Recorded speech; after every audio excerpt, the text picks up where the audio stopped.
Earlier today, he watched a porno called Gag Order. Adam Carolla. Yeah, get it on. Got to get it on. No choice, but they got a mandate. Get it on. Welcome to the show. Welcome back, Paul Virzi. Oh, thanks for having me again, man. Happy to be here. Very funny comedian. Got dates coming up. I'll go in order. Troubadour, the historic Troubadour out here in Sunset Strip. That'll be this Friday, May 10th, and then it's off to Atlanta, Georgia for the May 11th, and that'll be with Robert Kelly. And where is that? Is that called Bone to Pick Live? Yeah, it's the Bone to Pick podcast live we're doing at the Red Clay Festival, yeah. Oh, nice. And Gramercy Theater in New York, which is great as well. That'll be June 8th. So you just got off the links, I hear. Yeah, dude, it was wild, man. Played Riviera, never played it before. And right when I think I'm getting my confidence in golf, because I play a little bit. I try to play with my son. My son plays golf. But then you're playing with, like, stars. And I never did it, like, to that level. Like where you just look over and Will Ferrell's like hitting balls on the range and Katt Williams is two things over, and I'm just going like, oh shit, this is different. It's one thing to shank it in front of your friends, but you got those people. But it was really cool, man. It was a great day for it.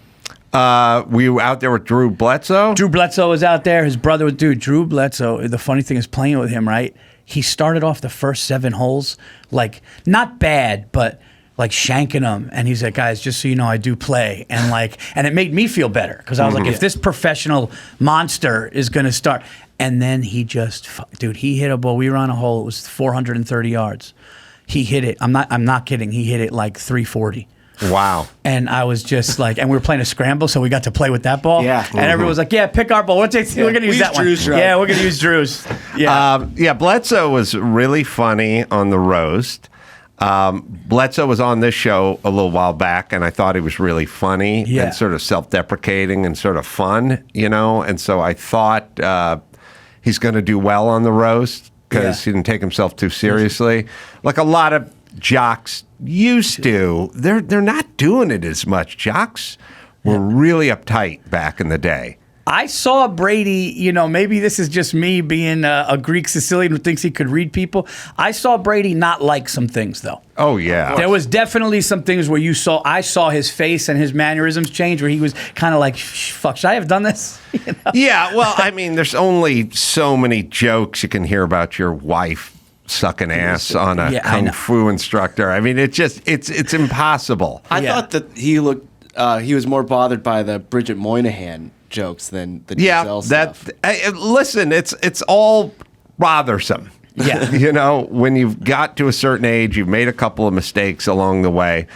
You know, I've done 3 rows. There's certain stuff they would always go to with me, like, you know, Jimmy Kimmel's gay, you know, fuck buddy and stuff like that. And it was anything that's not true, it's fine. They can say it all you want. Right. When it's true, that's when it stings, you know? Yeah, no, I saw him, well, the Jeff Ross joke about Robert Kraft, when Brady walked up and said, don't do that shit again, I felt that was real. Oh, yeah. That was real. There are a lot of rumblings saying it wasn't real and that Jeff may have planned that with Brady in order to stop everybody else from joking about it. Like, you hit it first at the top, you come up, you tell me not to, and then nobody else will touch it the rest of the night. Yeah, so here's the thing about the roast. The roast used to work one way, and now they work another way. Back in the day, like when I did Hugh Hefner's roast in 2002 or something, you would get up there with 3x5 cards. And you would just pile through your 3x5 cards of jokes.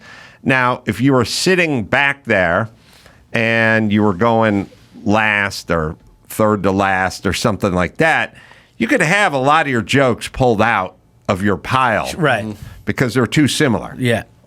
And which is baked in because you're talking, you know, you're roasting David Hasselhoff. You're going to get to him eating the sandwich drunk with his daughter filming him. The first guy who gets out there, that's going to be the first half of whatever. So unless you got some take that's very unique, it's coming out of your pile. But and I can't tell you exactly how this roast worked, but in later roasts, like Alec Baldwin one I did in more modern times, it's loaded into the prompter. And so when they start talking about pulling jokes out, it's kind of weird because they're loaded. Yeah. Into the prompter, you know?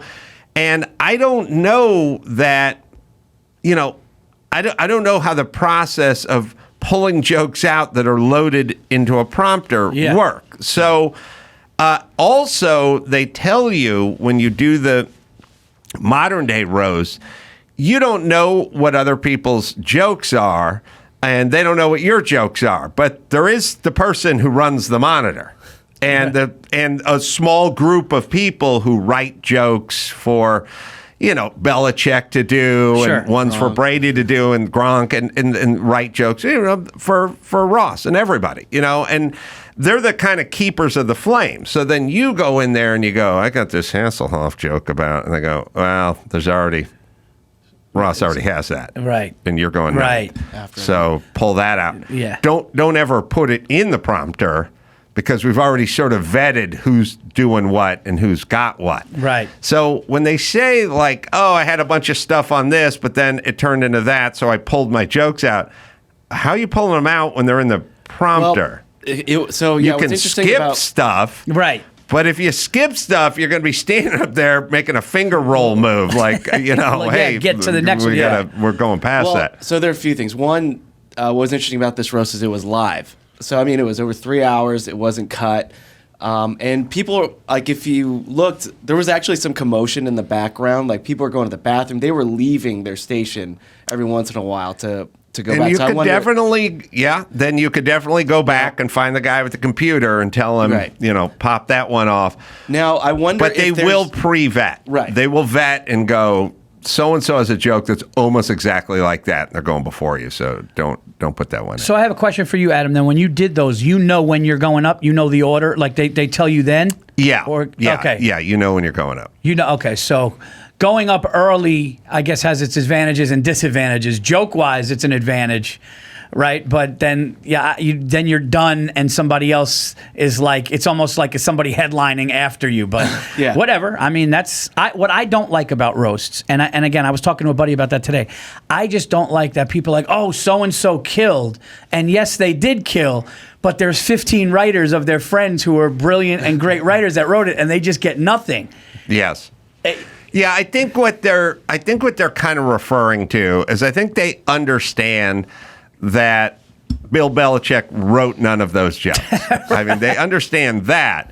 When they go, he killed, they go, we thought he was some stuffy, stodgy, dumb coach, and he kind of pulled it off. They're talking, I think, about the execution, but the writers are the ones that should get the love in that situation. And I think even some of the comedians, they're using writers' jokes too, right? Like, are they writing? Yeah, So what they have is they have, like they do, I think, in almost any show, like an award show, they have a staff group of writers, you know, and the staff group is sort of like, you know, a public. This is a public defender. We'll assign this to you. And you go, fuck that. I'm getting Mark Garagos. I got money, bro. Like, I'm using my friend. That's somebody I trust. And they go, no, he's a licensed attorney these days. Yeah, he makes $61,000 a year and he doesn't give a shit. So, no thank you. His shirt's untucked. I know guys who do this. Yeah. And I'll go to them. Yes. You know, so what they have is the staff guys, and the staff guys are good. But they don't know you. And they're kind of like, well, give Brady this one. It's a little better, Gronk. You know, we're not giving it to Gronk. You know what I mean? Like, there's a pool, and you get to pick from them, and you may not be at the top of the list. You may not get the best public defender in the city. You may get the 8th. So they have the in-house guys, but everybody, and the in-house guys do a yeoman's job because they know the process, just like the attorney would. But they're not F. Lee Bailey. You know what I mean? Right. And so what the guys who really do it right do is they go, well, I will take the input of your writing staff, but I'm going with my guys Sure. And we're gonna get the good stuff. Yeah, and I think from what I heard, you can do that at SNL as well, right? You can bring in, with SNL, I know some people that hosted, they were like, yeah, we're going to obviously let the SNL writers pitch stuff, but my guy also has some stuff, right? You know, especially if you run a sketch show. Everybody has guys at a certain level. Yeah. And they want to work with those guys.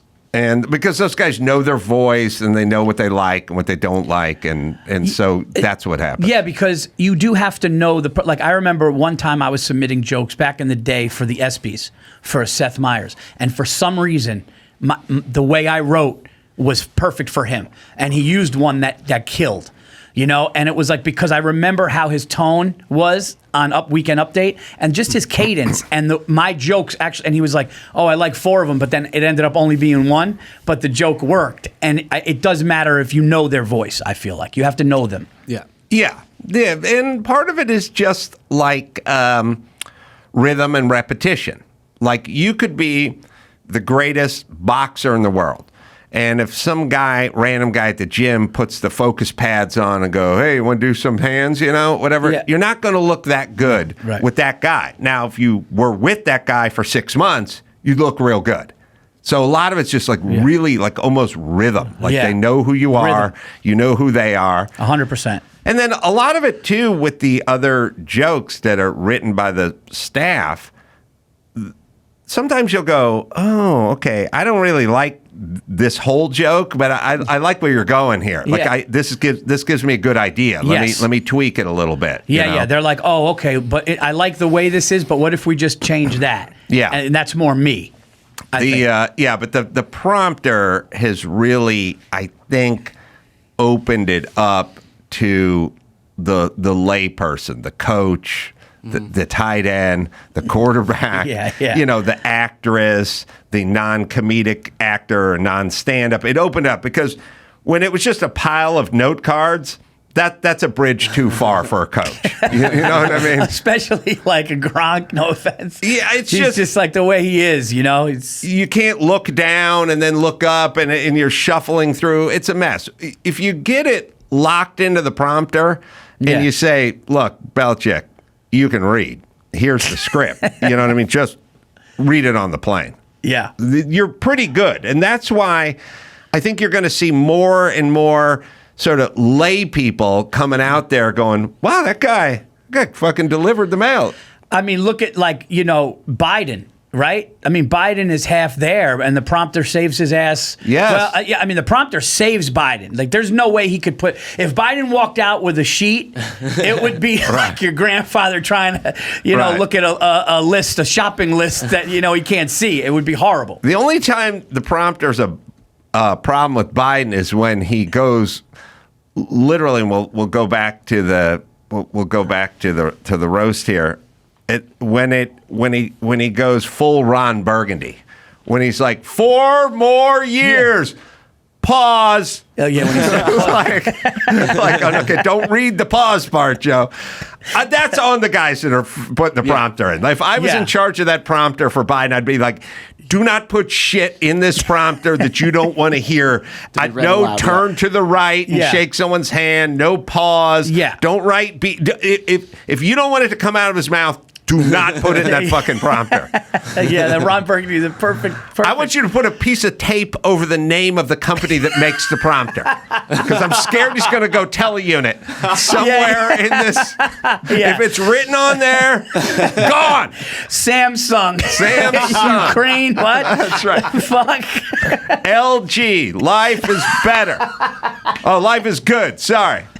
Just nothing for him to read. I love it when he yells like you did. When he yells, he looks off. He'll be like, that's what we do. Right. He just looks to the side. I love agitated Joe when he goes, this is America, damn it. Like when he gets angry about this is the country we're living in. Nobody provoked him. No. Which is the best. Yeah. Yeah. So the prompter revolutionized the roast because it was a pile of note cards. I was like walking through Central Park, just like going through my pile. Yeah. Not even typewritten, my chicken scratch, with shit crossed off and happy faces and arrows, going to like other jokes and stuff. You get up there and it's like, it's a mess. Back in the day, you'd have to have stand-up comedians that worked the material, that did it around town, that basically committed it to memory to go out there and deliver it. Otherwise, you're out of luck. Yeah, that's a good point. Comics would go into the local club and be like, hey, guys, I'm doing this roast next week. Go through it, see what to keep. And the reason why I say, like you make a good point with the prompter, too, because guys that aren't used to that, like when you watch Gronk in commercials, he's funny in some of them, but you could tell he's they're letting him do his thing. Mm-hmm. And then they'll probably be, and then they'll be like, hey, Gronk, let's not. You could see, and I met him, he's a nice guy. Some of these running backs, they're good guys, but reading the prompter, they probably need. Yeah. Instead of going up with index cards and nailing it. Oh, yeah. And plus, comics, we're seasoned. We're experienced. We know what it's like to kind of like, hey, this joke. If this joke doesn't work, I'm going to go to this one. They kind of just know in their head. Somebody that doesn't do this. That's why Drew Bledsoe was pretty impressive, I thought. Well, like I said, when he was on this show a year or so ago, I remember thinking, oh, this guy's kind of fast on his feet. And he's kind of self-deprecating. So he had a good sense of humor about himself. And he's pretty sharp. Yeah. And so when I saw him up there on the dais, I was like, I bet he's going to surprise a few people. Yeah. I had the other problem you can get into, which I avoided with the Alec Baldwin one, was I had basketball player Blake Griffin going in front of me. And everyone thought he was going to be horrible because he was a jock. I don't... By the way, this has dispelled the bad jock roast stereotype. These guys can do it. But back when I did a few years ago, it was like Blake's going to go in front of me. So we had a whole bunch of jokes about how much Blake sucked, about how unfunny he was. And I raised my hand. I was like, what if he's funny? And they're like, he's not going to be funny. I go, he could be funny. And if he's funny, then I got a whole bunch of jokes about him not being funny. The audience was just laughing their ass off at him. So I'm not taking that chance. No. He may be funny, and I got rid of all the bad Blake, and then Blake gets up there and crushes. He is funny. Because he is. And I'm like, good. I'm glad there's no how much he sucked. That's a great question you asked. You know what's funny? I got a funny Blake Griffin story. So Blake was there at the Riviera. As a matter of fact, was at the Riviera. And I think he was actually playing with Katt Williams, right? And little height differential. Yes. So I'm pretty sure that they were together. And the funny thing was, I was in the cart with somebody. I go, dude, I can't even go up to him and talk because, sometimes on a sports podcast, I used to say, because I'm a sports guy. So I used to say, like, hey, dude, this guy's not hitting big jumpers in playoff games. And he doesn't. And then all of a sudden it turned into an argument. And the way he looked, I really felt like he might have heard that because it would like go on. And I'm going, you know what? I got to watch. You got to watch in this business what you say. Because then you're at a golf outing eating a burger next to a guy. Like, hey, man, how'd you shoot? And he's like, I know you don't, you talk shit about me. You got to watch that. Yeah. But you also got to know I'm on a comedy podcast, half fucking around. But I really feel like that. Like, I feel like you couldn't hit a big one in a playoff game. Everything you say, comedically or to a woman, where you go, I didn't mean, you mean all of it, all the time. That's what people need to understand. 100%. I mean, and you're on the radio for so many years. Did any of it ever bite you in the ass?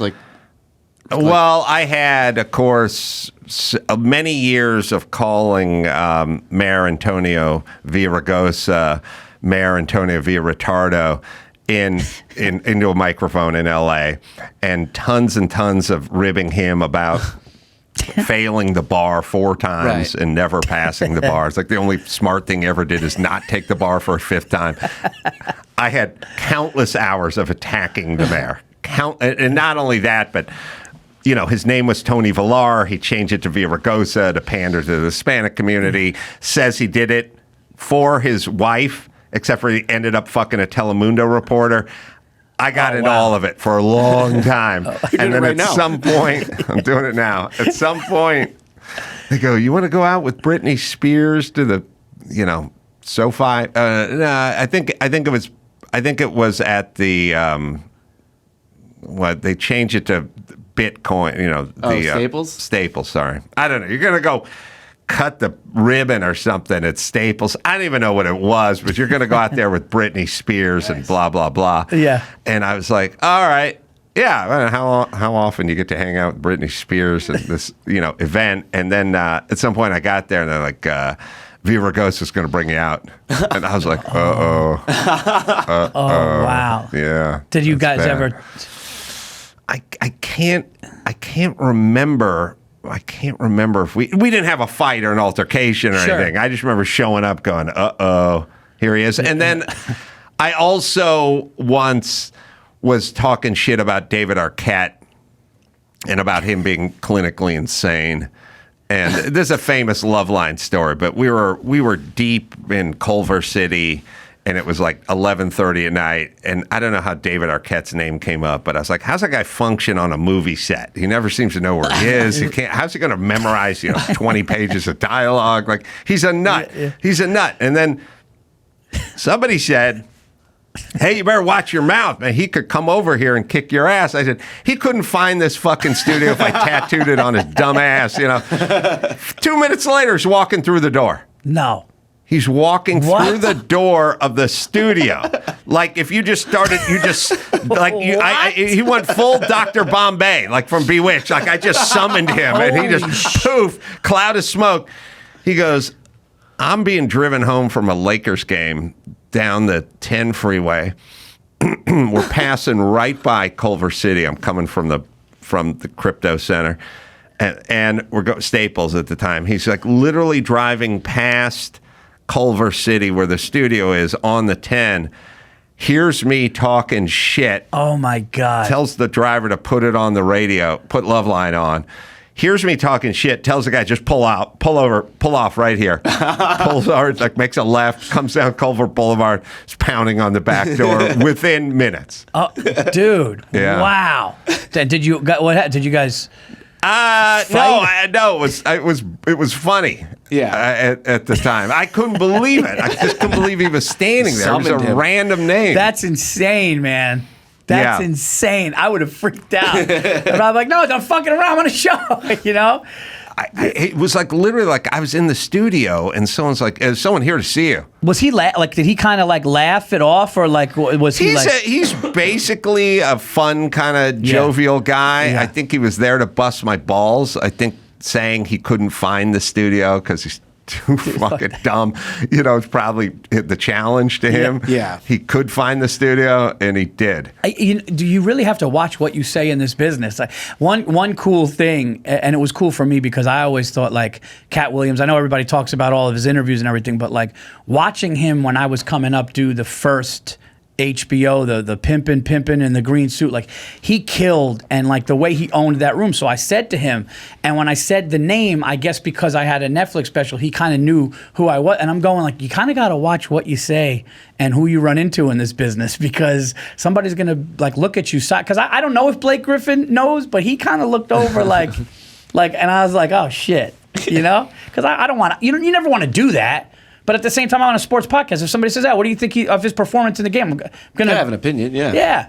Yeah. Yeah. I mean, there was a, Brett Favre joke said at the roast. Yeah. I think Tom Brady I think that was Tom Brady. I don't know if he's going to run into, Dude, Mike Tyson. Legends of the Gridiron or something, and you got to show up at the banquet with Brett Favre, and he made a dick pic joke about him. Oh, did they do that? Yeah, oh boy, Brady. I think Brady's joke is something was so long ago that Brett Favre was faxing pictures of his dick. That's right. Oh, okay. Which is a great joke. But the best. Did you watch the I didn't roast? see all of it. The best joke of the night is after Peyton Manning was. And do we have it? Yeah, No. yeah. Oh, we have Peyton Manning. We have that. We have the joke you liked. Oh, we do. Oh, I didn't know we could pull that one off. The one Tom Brady and Peyton Manning and the Yeah. Okay, Bronco. Yeah. Okay. Oh. Well, at least yesterday we had it. Oh well, we had it yesterday. Let's see. All right, 1 minute. Yeah, I thought this was the best joke of the night. Yeah.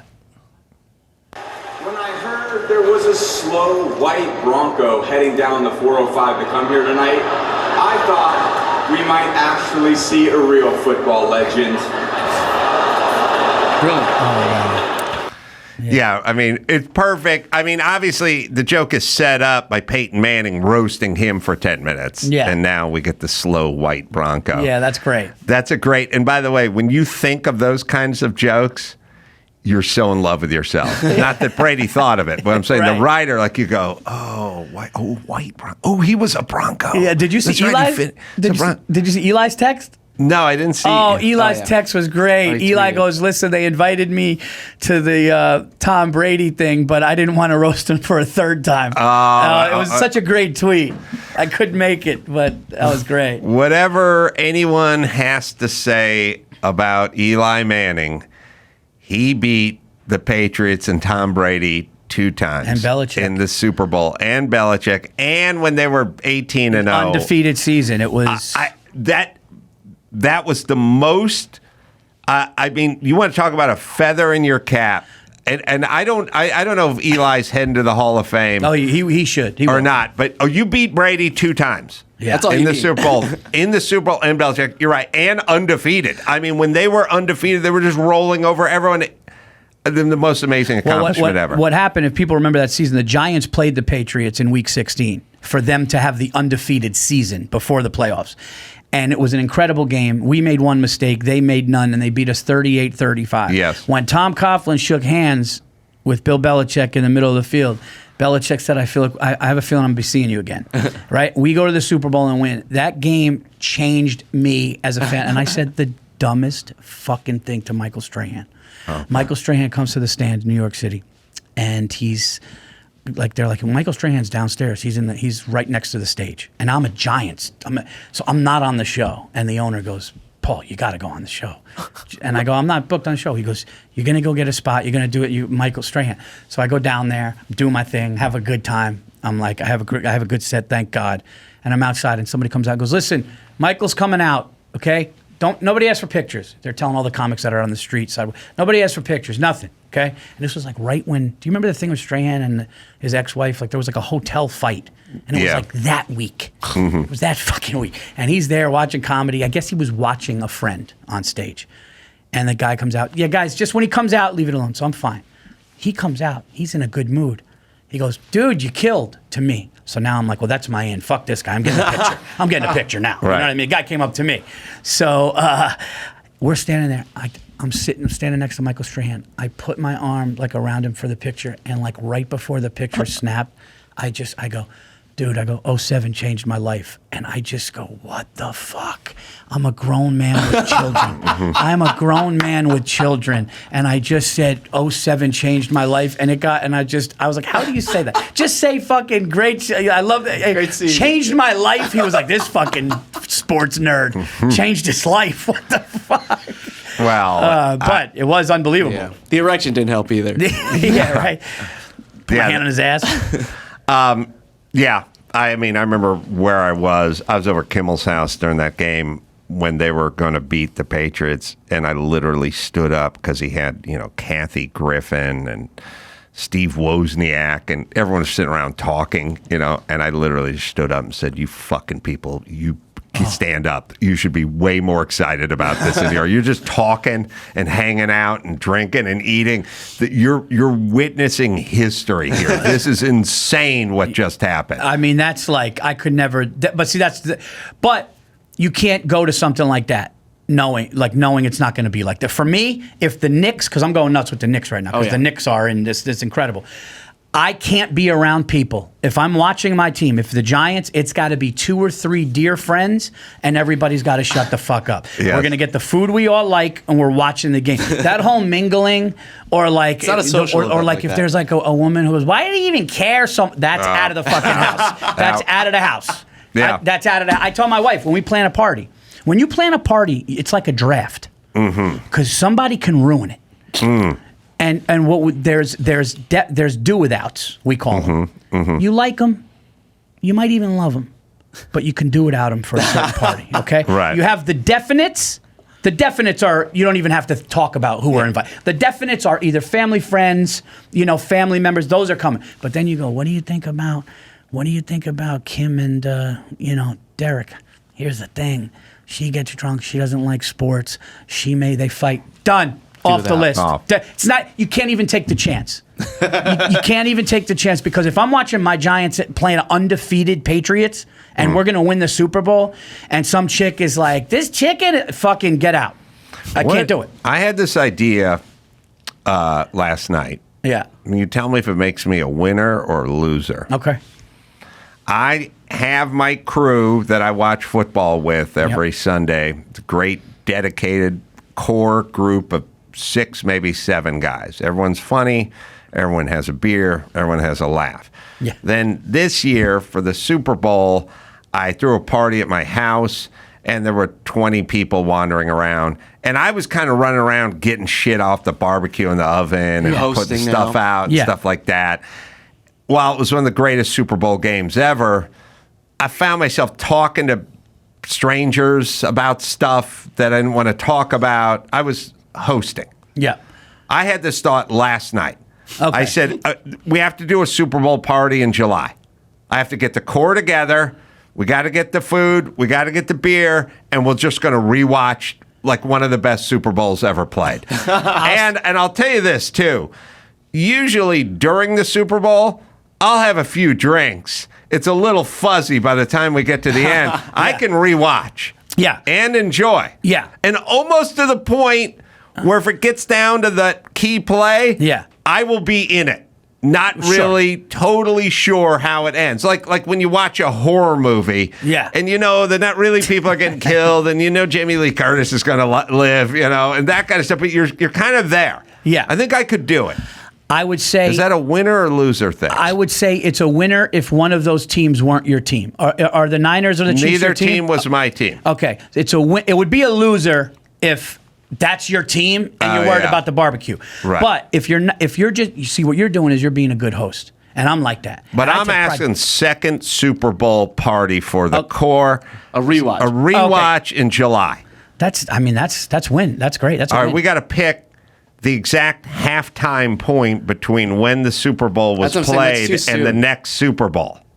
I like the half. Right. I like the I like that we are, 162 days away from the last one and 162 days or whatever it is from the sorry, August. And 180 something. you can't do it during this next regular season. So this next regular season starts in September. You have to get this. First off, before. I don't want to wait until September to see a football game.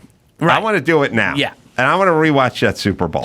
And I want to do it with the crew. And I want to do it in July.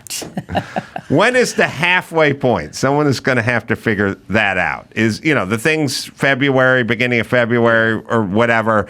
So, you got to get to the middle of July or something like that. Yeah, I like the move because that means you really want to sit down and watch one of the best ones. I was there. It was insane. Oh, you were at the game? I was at the game, and it was the first Super Bowl I've ever been to. I put a lot of money on San Francisco, and we had it the whole way until the very end. But the fumble on the 5. But yeah, no, it was crazy to be in there to see Mahomes come down and like in the end zone we were in. It was wild. Is this also good or bad sports etiquette? I was at the Super Bowl when the Rams played the Patriots for the first time. I was rooting on my Rams. At halftime, I went back to the hotel to watch it on the TV set. I had a guy with a big afro in front of me. I was sitting back in the balcony.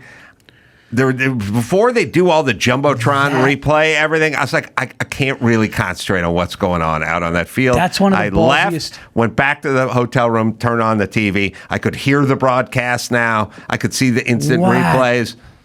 Dude. We lost. No, dude, I got to tell you something. I'm sorry. Oh, go ahead. No, that takes balls to see your team. But here's the thing. That fucking afro's going to ruin it. Right. I remember years ago, I went to a Giants-Dallas game. I'm a Giants. There was a Dallas fan. He was sitting behind my friend. And he purposely would lean up. And he would put almost his chin over my friend's shoulder. And he was doing that as to really antagonize. It was like a real passive aggressive thing. Yeah. And finally I turned around because my buddy was like one of those, and I'm not really a confrontational guy, but I just saw this guy being shitty. And I go, hey man, can you just back up a little bit? Like it's not cool. And they go, they play dumb because it's a passive aggressive move. But you're watching your team in the Super Bowl. You're like, I'm not ruining this. I can't ruin. I can't be distracted by some guy I yelling. couldn't tell what was going on down on No, the you field. got to go. That's a went back. great. I mean, that's a ballsy move, especially with the money you probably spent.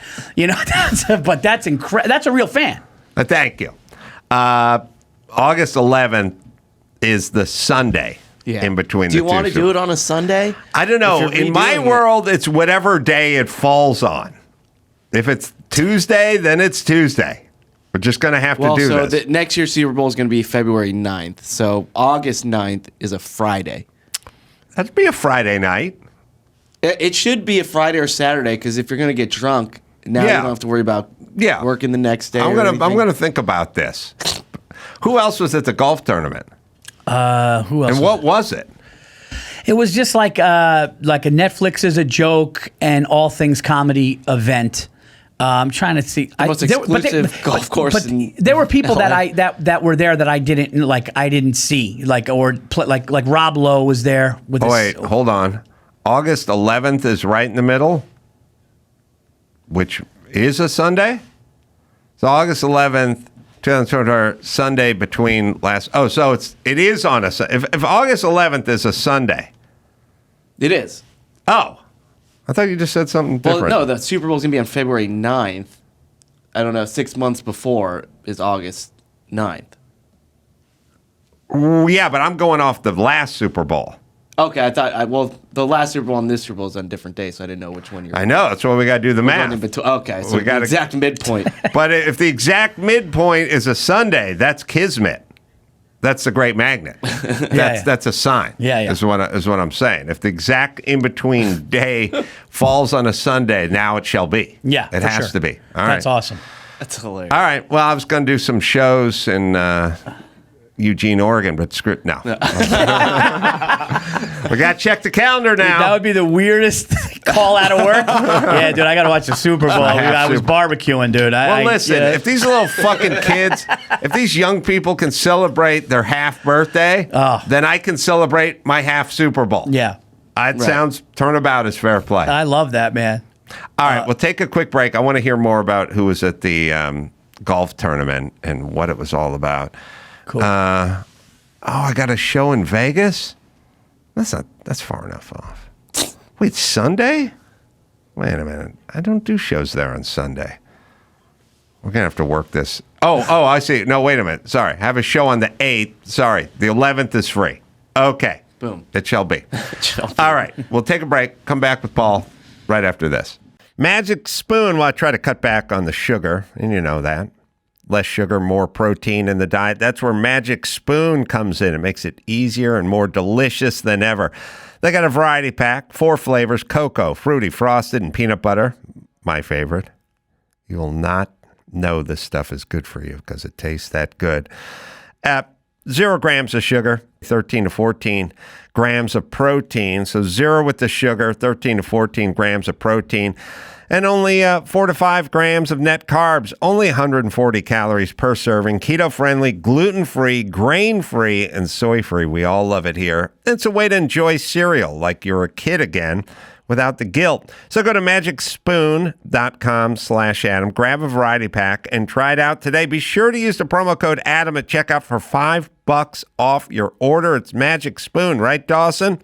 Magic Spoon is so confident in their product, it's backed with a 100% happiness guarantee. So if you don't like it for any reason, they'll refund your money, no questions asked. Remember, start the new year off right with a delicious bowl of high-protein cereal at magicspoon.com/Adam and use the code Adam to save $5 off. Thank you, Magic Spoon, for sponsoring this episode. Simply Safe. Well, when you travel, you do have concerns, you know? And sometimes you think about the ones back home. Do they nag you? Did you lock up, leave a window open? Well, I recommend Simply Safe Home Security, award-winning security and peace of mind wherever your summer plans take you. We all use Simply Safe here. We have for over a decade.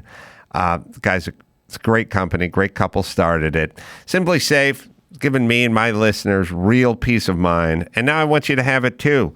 Whole home protection, a variety of indoor and outdoor cameras, plus sensors to detect break-ins, fires, floods, and more.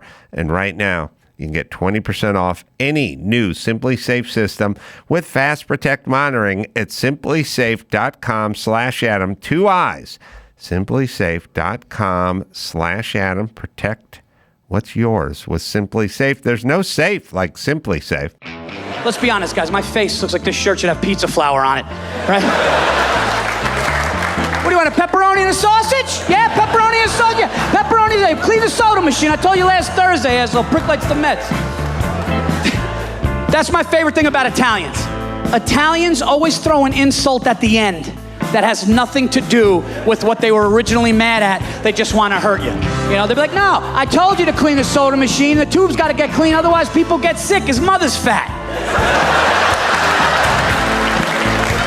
No, I should have fired you last Thursday. You didn't do the dishes. We had to open up late. Guy's a bad father. Stupid kids.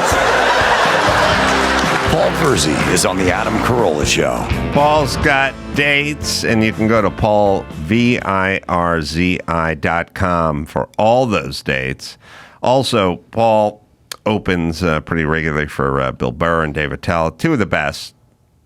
And not only two of the best, well known and respected, but there's some guys that are like, that guy's a legend, but I don't really get it. You know what I mean? Yeah. Like, I get these guys. They tell jokes. Yeah, the craziest thing is, like, people think I opened for Bill. I haven't opened for Bill in like 7 years, but that's a great point.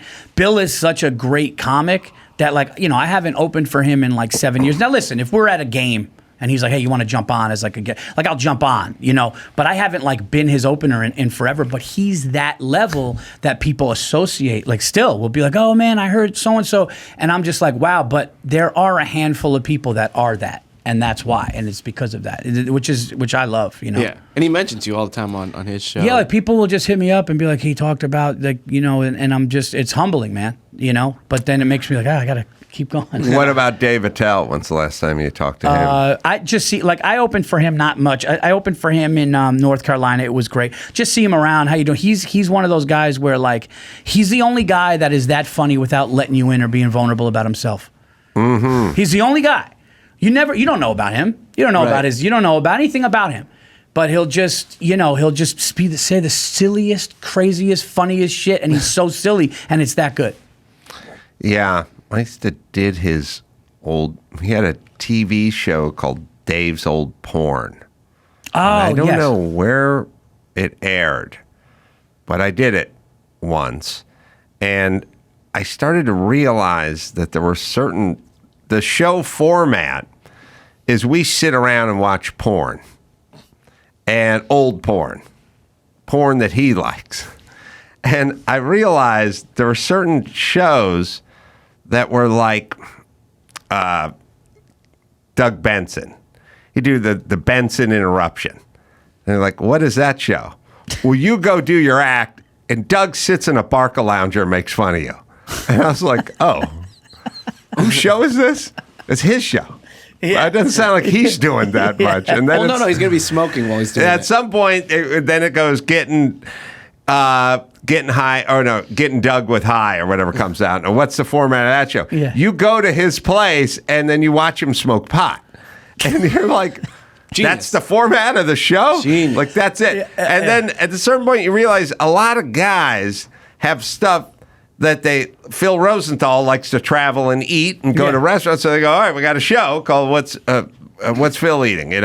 What's Eating Phil? And you go, what is that? Phil, we follow him around while he eats. What would be yours? I do something on vintage race cars or Super Bowl breakdown 6 months out. Yeah. Adam's August Super Bowl. So I realized, this was kind of in the beginning of Dave Attell doesn't want to do a bunch of stand-up and write tons of jokes and do a bunch of stuff. He wants to hang out and watch porn. So I'm like, so he's got to do a show called Dave's Old Porn, and you just go sit and watch porn with him. Yeah, it got crazy though. It's starting to get back to normal, but it was crazy, like naked roast battle. Oh, and there's naked roast battle, where not only the people battling each other by roasting each other are naked, but so are the judges. What? I was at a I never heard of that. Yeah, I was at a comedy festival. I saw a buddy's going through. He's like, I got to do this naked thing I committed to. He's like, it's a midnight, and like everyone's just naked, and I'm like, people bringing their friends on stage together. I get it, but I just like the Just grab the mic and fucking do a show. No gimmicks. No gimmicks. They have a naked They roast had a battle. naked roast battle. Yeah. So all your jokes would have to either be about how the guy's dick was so small or how it was so big. Like I just wouldn't have survive. small dick one side of the card, big dick on the other, and we'll find out The when we cards are get back. when I get to the venue. I'll find out which direction to face the cards. And it was all young comics coming up trying to, make something happen. But that's raw. I couldn't do that, man. Oh, it wasn't Tim Allen and Jay Leno and other luminaries. I'm so surprised. Cat Williams just buck naked sitting there. Do I listen? I'm going to be. I don't want blasphemy here, but is there something I'm missing a little in Cat Williams? I like the stories. I like the energy. I like the craziness. But like when I was watching a special the other day, and I didn't see that. It wasn't. It's like I was sort of like get to the stuff. It was a lot of pacing and a lot of repetition about setting up the same thing and kind of more pacing, and it was not Dave Attell or Bill Burr. Maybe it's a cultural thing. No. In fairness, I didn't see his last two. I just saw clips that they put out. But the first two, which really made him, like before he went on that unbelievable tour and made whatever, $50 million in a tour, that was like when he was just going out, when he was just like the joke about you need a white friend because they'll, that, or like he was like, fuck Michael Jackson. Like, I'm done with it. I'm done. And he kind of broke down why. And it was like he just kind of went in and put his cards in and there were jokes. So I didn't see the last two, but I could tell you this, meeting him, I was like, because you go up and you shake somebody's hand, unbelievably nice. Oh yeah, unbelievably nice, quiet, nice, but like gracious, like very nice. Yeah. Dave's old porn was on Showtime, Sounds right. and he picked a porn star that I didn't like, and it's hard to find. I know. It's like a pizza topping. I don't like. I'm not going to mention names, but is she blonde? No, her name, well, it's hard to tell because Okay. by the time we shot the thing, she was gray, because then they have to come out and relive their porn with you after watching them do their porn. Okay, let me see what I can think of her last name. Viragosa. Spelvin. Georgina Spelvin. Georgina Spelvin. I didn't know her. I was hoping for a Christy Canyon and, maybe Nina Hartley. Someone in my wheelhouse. Georgina Spelvin was not attracted to her, did not really want to watch her old porn, and didn't want to hang out with her in real time when she showed up. Is it insulting if you're not really into it while you're watching too, next to the star? That's a weird thing too. Yes. Watching porn just like you're watching a game, just like. Yeah, it is weird. Yeah. It was weird. And I still don't know who she was. And I'm not sure why. I don't know how many episodes he did, but I feel like you got to find some household names if you're just going to do a run of 8 or 10 episodes. Georgina Spelvin, not household porn. Not a sexy names, name right? either. No. I think You can pick that any was name you want when you're doing porn. I think that was her. I think they should her make. dad. I think they should make a show with comedians where they're not in the being funny mode. Like I had an Well, idea. David Letterman does one of those shows, but yeah. I have an idea. Tell me what you think of this. You take comedians at all different levels. So like somebody that's like at the top, then somebody that's coming up, then somebody new, and maybe like whatever, open micer. Put them in the woods, camping. Okay, they have right. So look, he perked up already. Awesome. And you Yeah. just put them in the woods. They have like a granola bar each, or like 2 granola bars. They got a bottle of water. They got to make fire. They got to make camp. There's a camera crew there, and I want to see the funniest people in the world under that adversity. See that, because some would start making jokes, but then eventually they just turn it into crying because they want to get out of there. Yeah, comedians Can't do that. They have they are the weakest people ever. They would break down immediately. That's what I want to see. No survival skills. Yeah. Yeah. If technological advances were up to comedians, we wouldn't have fire. No, you know what I was thinking about? Here's a sad thought.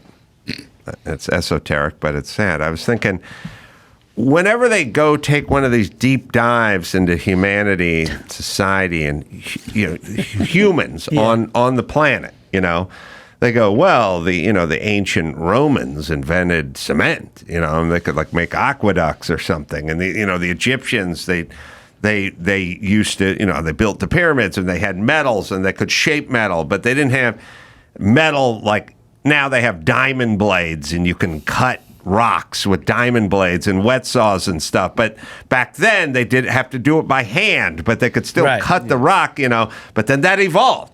And then, you could see it. Oh, and then at some point they had a rickshaw, they had a cart, they attached to a horse, and then someone made an internal combustion engine, and we had a car now. Yep. And they had the Wright brothers, and now we have an F-18, supersonic fighter plane. And I thought, if all the people in my family and I knew if that was all that was on the planet, we'd still be being dragged around by a donkey. There would be no innovation. I can't think of a person I've known or in my inner circle or I went to high school with or in the Carolla family that would have been responsible for any form of innovation whatsoever. We'd just be sitting around. Sleeping late. We'd be washing our clothes in the river. We'd be cooking off like a hot rock. We'd have no sanitation. I can't think of anyone I know. Oh, I think about that all the time. Like if there was some disease that wiped everyone out, but there were like 100 people left, and I was one of them, how would I advance society? And I couldn't think of a single thing. Dude, that I don't know could how do. somebody's a fucking carpenter. Like somebody that could build this table. Like if you told me to build this table, you know how bad it would look? It would be off balance. I couldn't do it. Yeah, who do we know that we would have needed back then to breed? You know what I mean? Do you have one friend that could build a deck? I can. You can. Yeah. You could build a deck? I can build anything. Oh, my God. You're the first person I know in this business that could do that. I'm the only carpenter.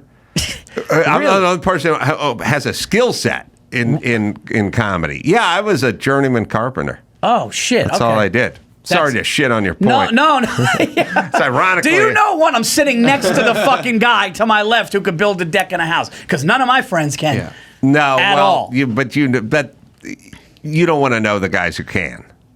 That's all I'm saying. It's probably not a fun hang if you're hanging out with a bunch of carpenters. Go to the river and talk about other races beside their own.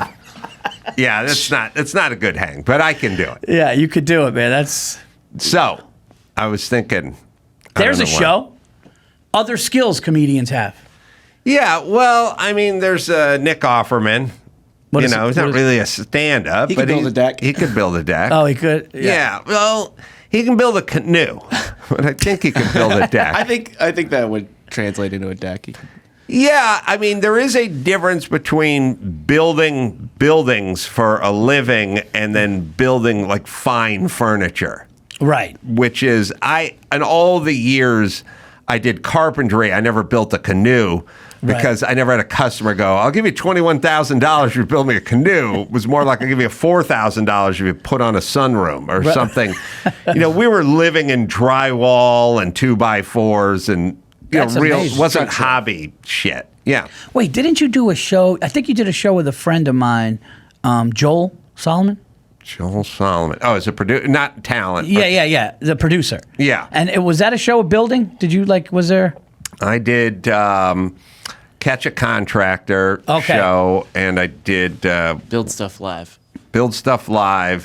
And I did Adam's Adam Carolla Project. I've done 3 building shows. Okay. Yeah. Yeah, I should have known. Georgina Spelvin's real name is Shelley Bob Graham. What? Shelley Bob Graham. And why Georgina Spelvin? Although it is kind of does make sense. Like if I got into porn, and I named myself Colonel Duke Lacrosse, people go, what the fuck's his real name? But you know what I'm saying? That's true. But if I named myself something, Andy Schoenthal, yes, people go, I guess he's using his name. That's a great point. And it's like you seem more real. I seem more relatable, and no one would ever go try to out me. But it wouldn't be my real name. Right. I just make up a porn name that didn't sound like a porn name. Yeah, if you're like Robert Smith, nobody's gonna. That's right. Yeah, that's a good point. Or you may be in The Cure. Duke. Isn't that Robert Smith? What was the Duke Yeah, lacrosse? that's Duke Lacrosse. Colonel Duke Lacrosse. I just came up with that name during the Duke Lacrosse scandal. I thought if I named myself Colonel Duke Oh Lacrosse, my God, that it'd would be be a great great. porn No, name. that would be great. What happened to Georgina? Georgina Spelvin, they say that name is a kind of traditional theatrical pseudonym used by actresses who wish to remain anonymous. It's the female equivalent to George Spelvin, but she was born in 1936, so. So that would be like a John Doe of Yes. porn. Yes.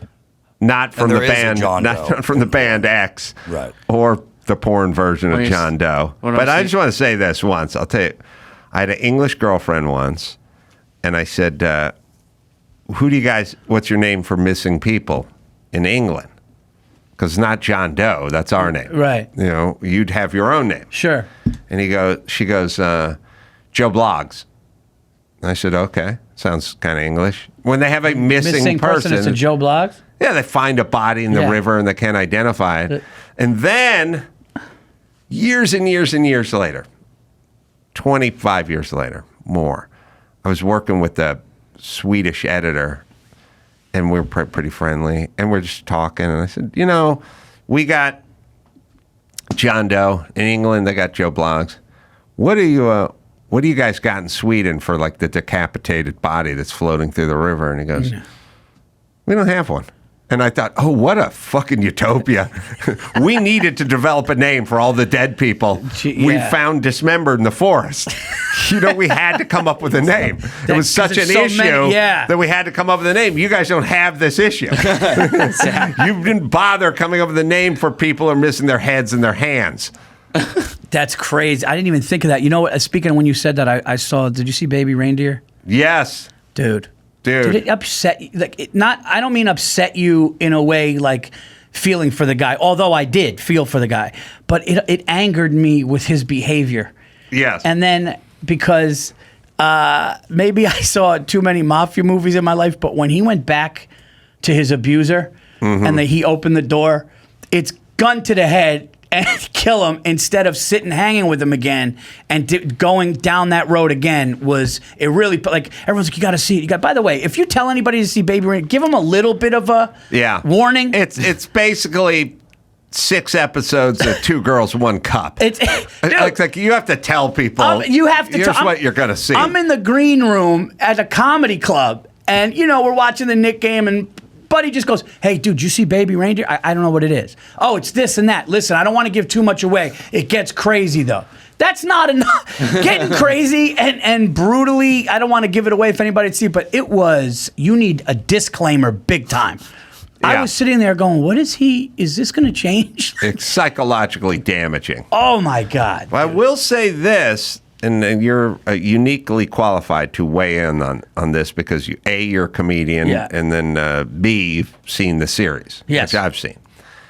In this series, and I'm not giving anything away, he was a bartender by day and a comedian at night. Yeah. And the story is very dark and morose and lives in a deep, dark reality. Right. It's grungy. It's not full of paisley colors and good looking models, and it's not that kind of thing. No. It is very dark. There's nobody in it that looks like an actor. And you have to say the guy that it happened to plays to himself. Yeah, but he doesn't look like it. Nobody looks like a leading man. There's no beautiful women. It's dark and deep. He plays a comedian who's essentially Gallagher meets Carrot Top, which is a bizarre choice. You'd think his commentary, you'd think his persona on stage. On stage, he's got the bow tie spinning around. Yes. He's wearing a weird, rainbow colored jumpsuit. Suitcase. Props all the way. Yep. It flies in the face of everything that story is, and I can't tell, was it like a really specific choice they made just to make a hard right turn in the middle of this weird reality? What kind of comedian was he?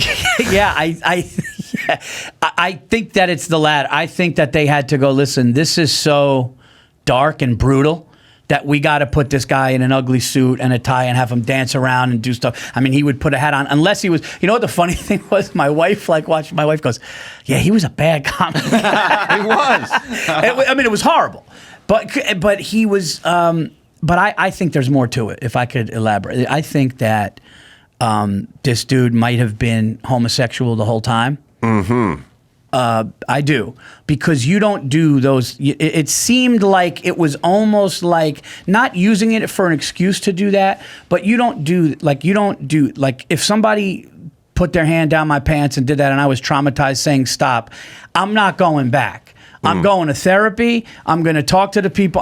So I think, and then the whole bisexual thing, and it's fine if that's what it is, but I almost feel like this was a weird excuse or like something because you don't do that. You don't keep going back or am I this? You're either bi or gay and you know it. You know it. So I don't know if that happened. And I don't want to talk on something that. Well, the stalker woman is released. She's a memo saying that she was the one who was being stalked, and there's going to be more. So this thing became very popular, and now the woman who's being portrayed as the stalker is saying she's the victim. Now she's responded. Well, he kind of that's interesting because remember the scene where he went to her window. Yeah. And all of a sudden, then he went away because it played off like he wanted to see where she lived. But he just did things and had behavior that you don't do if you don't want to be in that situation. Yes. I've been in situations that I was really uncomfortable in my life, and guess what? I left that fucking situation and I didn't go back to it, and I didn't try to explore it. Just like Michael Strahan all those years ago when you were in front of confettis and you put your arm around him. It changed my life. He extricated himself. He didn't come back. He's not following you around. He's not tapping on your window at night and texting you. No, it was uncomfortable, and he got out of there. Yeah. Yep, that's it. And he's never coming back. Yeah. All right. Let's take a break. We'll come back. We'll get some news in with Paul, and we'll do that right after this. Stamps.com. There are no-brainer decisions like getting hash browns. Come on, people. Don't argue with me. And if you want to make decisions for your company, here's another no-brainer, Stamps.com. Stamps.com mobile app is like having a post office in your pocket. All you need is a computer and a printer. Schedule pickups right through the dashboard. We've used these guys for years. I mean, over a decade here at Carolla Digital. All the merch, all the books, everything we send out's with Stamps.com. Rates you can't get anywhere else, up to 89% off a U.S. Postal Service and UPS rates. Make the same no-brainer decision as over 1 million other businessmen have, and businesswomen with Stamps.com. Use the promo code Adam for a 4-week trial, plus free postage and a free digital scale. No commitments, no contracts. Just go to Stamps.com, click on the microphone at the top of the home page, and enter the code Adam. Z-Biotics, let's face it, a night of drinks, I don't bounce back like I used to. It's not like the old days. Go out, tie one on, get up at 6 and swing a hammer all day. Now, those days are behind me.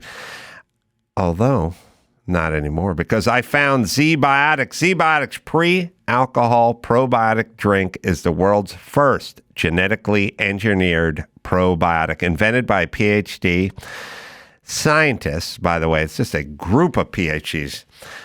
And well, if you have a rough morning and you've been drinking the night before, that's the genesis of Z-Biotics. So when you drink alcohol, it turns into a toxic byproduct in your gut, and that's the blame for your rough next day, not dehydration. Z-Biotics produces an enzyme to break this byproduct down. Just remember to make Z-Biotics your first drink of the night. I'm telling you, I do, did it at the Super Bowl party, I'd do it at the Oscar party.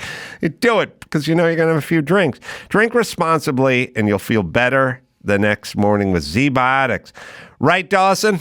Vacations, weddings, birthdays, and reunions. Get the most out of your spring plans by stocking up on pre-alcohol now. Go to zbiotics.com/Carolla and get 15% off your first order when you use Carolla at checkout. ZBiotics is backed with a 100% money-back guarantee. So if you're unsatisfied for any reason, they'll refund your money, no questions asked.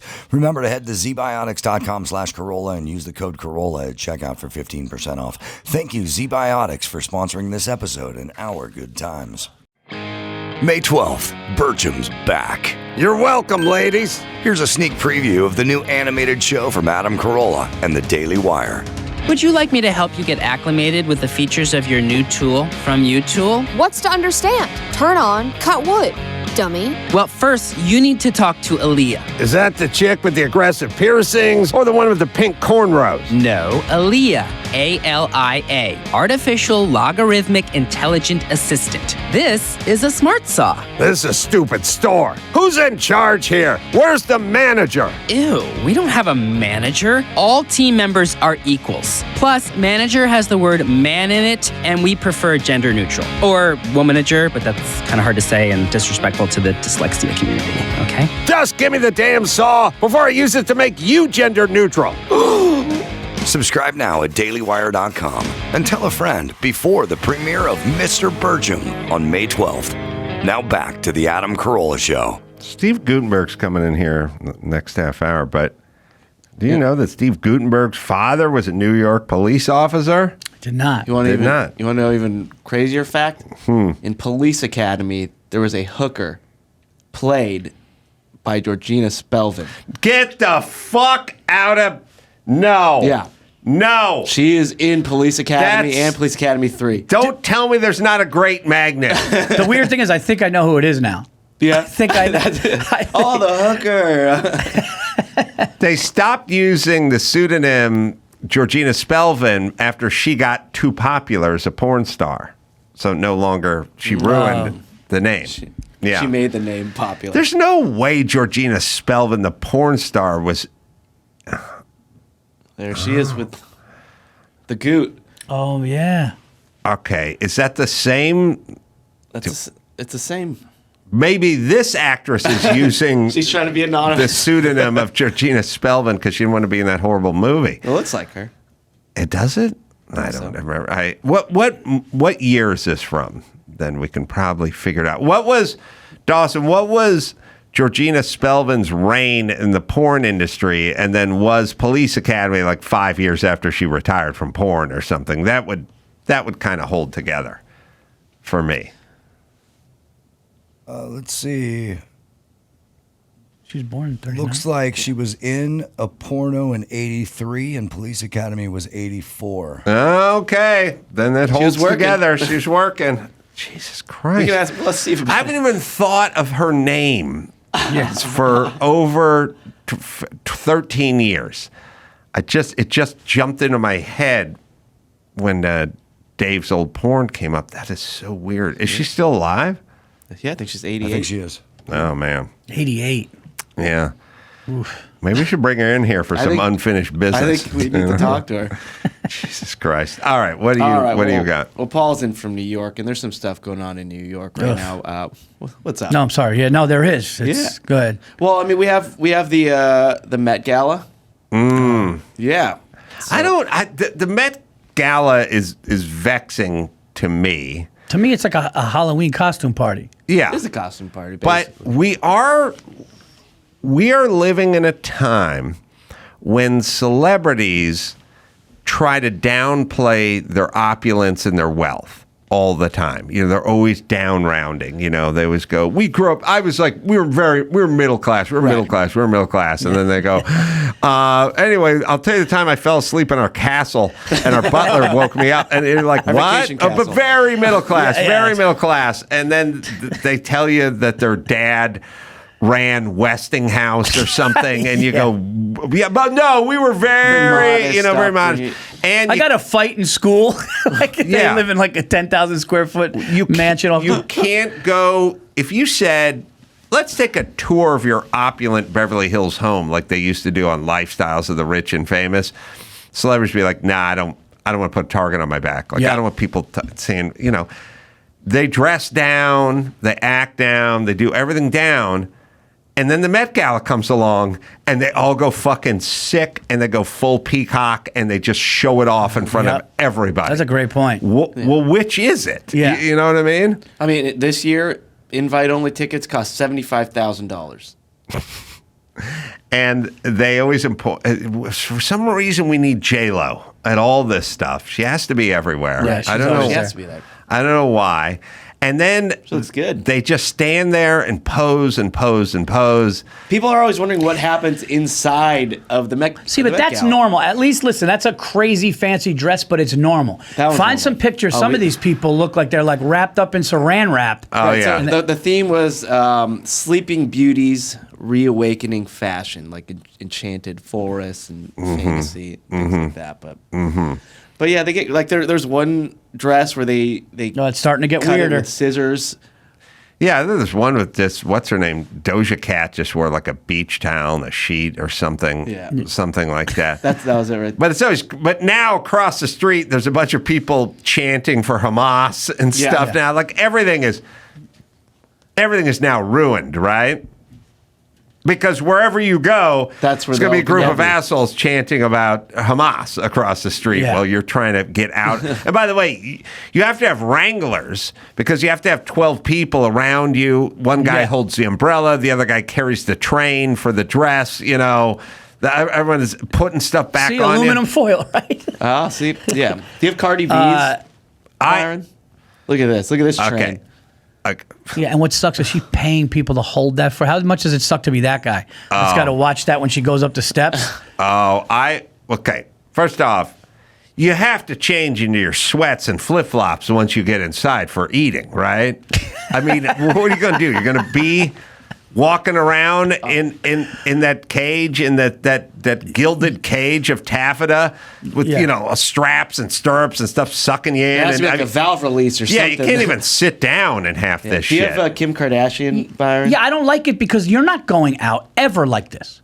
No. Ever like this. Exactly. No. Like Kim Kardashian wore a corset that just made her waist look so tiny. There's no way you could even sit down with that thing on. How could you sit? How could you eat? I don't know what they have. Pigs in a blanket, you know, orange bang. I don't know what they're serving in there, but how could you enjoy? How could you get your eat and your drink on? You know, $75,000 for a ticket. You got to eat. Yeah, you got to drink. I would hope that's a nice spread. Yeah, that's crazy, man. That's ridiculous. It's such a just a self. How do we talk so many dudes into this? That's my question. We got a lot of dudes involved with this. Women there.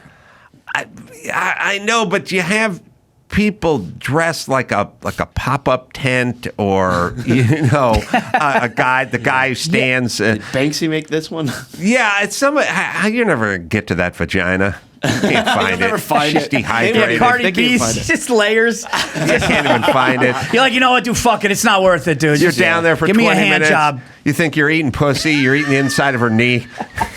You're wondering why she's not reacting. It's like you're floating in space. What, are they protesting there? Yeah, they were. They're now will protest wherever humanity. If there's a graduation or an event or whatever it is, they're showing up. How great is Florida that you can? You know that in Florida, I guess there's a law where if they're blocking and you need to go, if you go barrel through, there's some protection to say. No way. Good. Yes. Good. Yeah, because they're stopping traffic out here. There's been some freeway stoppage. Well, If I saw a human chain and I got to take my kid to the hospital, you're done. Over. Yeah. You're done. Yeah. Well, speaking of fashion too, there's this pair of jeans that are all sold out. It's by a brand called Jordan Luca. Mm-hmm. They're going for like $800. Mm-hmm. And they were part of the 2023 runway at Milan Fashion Week.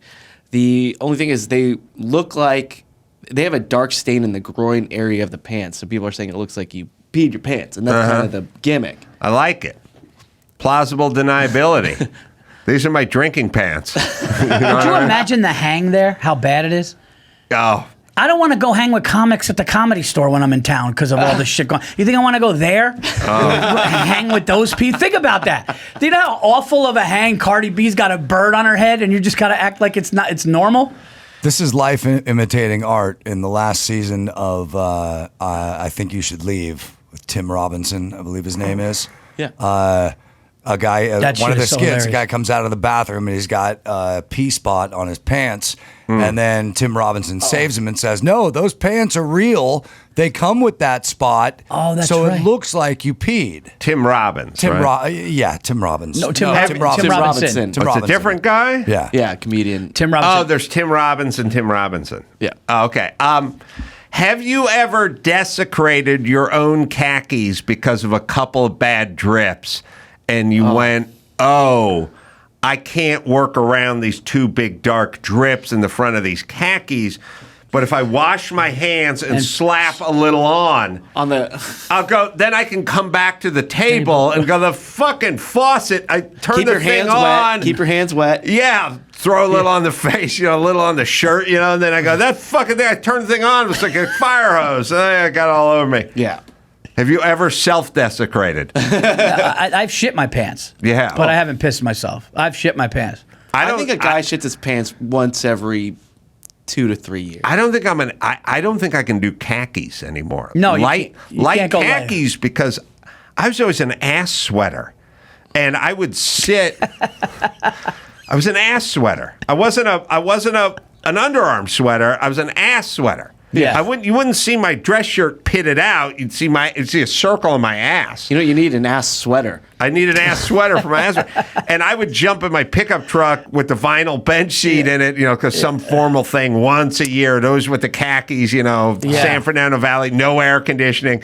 I'd get out of the fucking truck, there'd be a big upside down heart of my sweat on my ass. And it showed, when you wear the light color khakis, you go right through. Once you hit 40s, you got to go dark shades. You got to go dark shades. You got to go dark shades. Yeah, that's the move now. Yeah. That looks ridiculous, by the way. That looks Well, ridiculous. they're sold out. People wanted them. People loved them. And can we say this about all the models, male or female or whatever it is?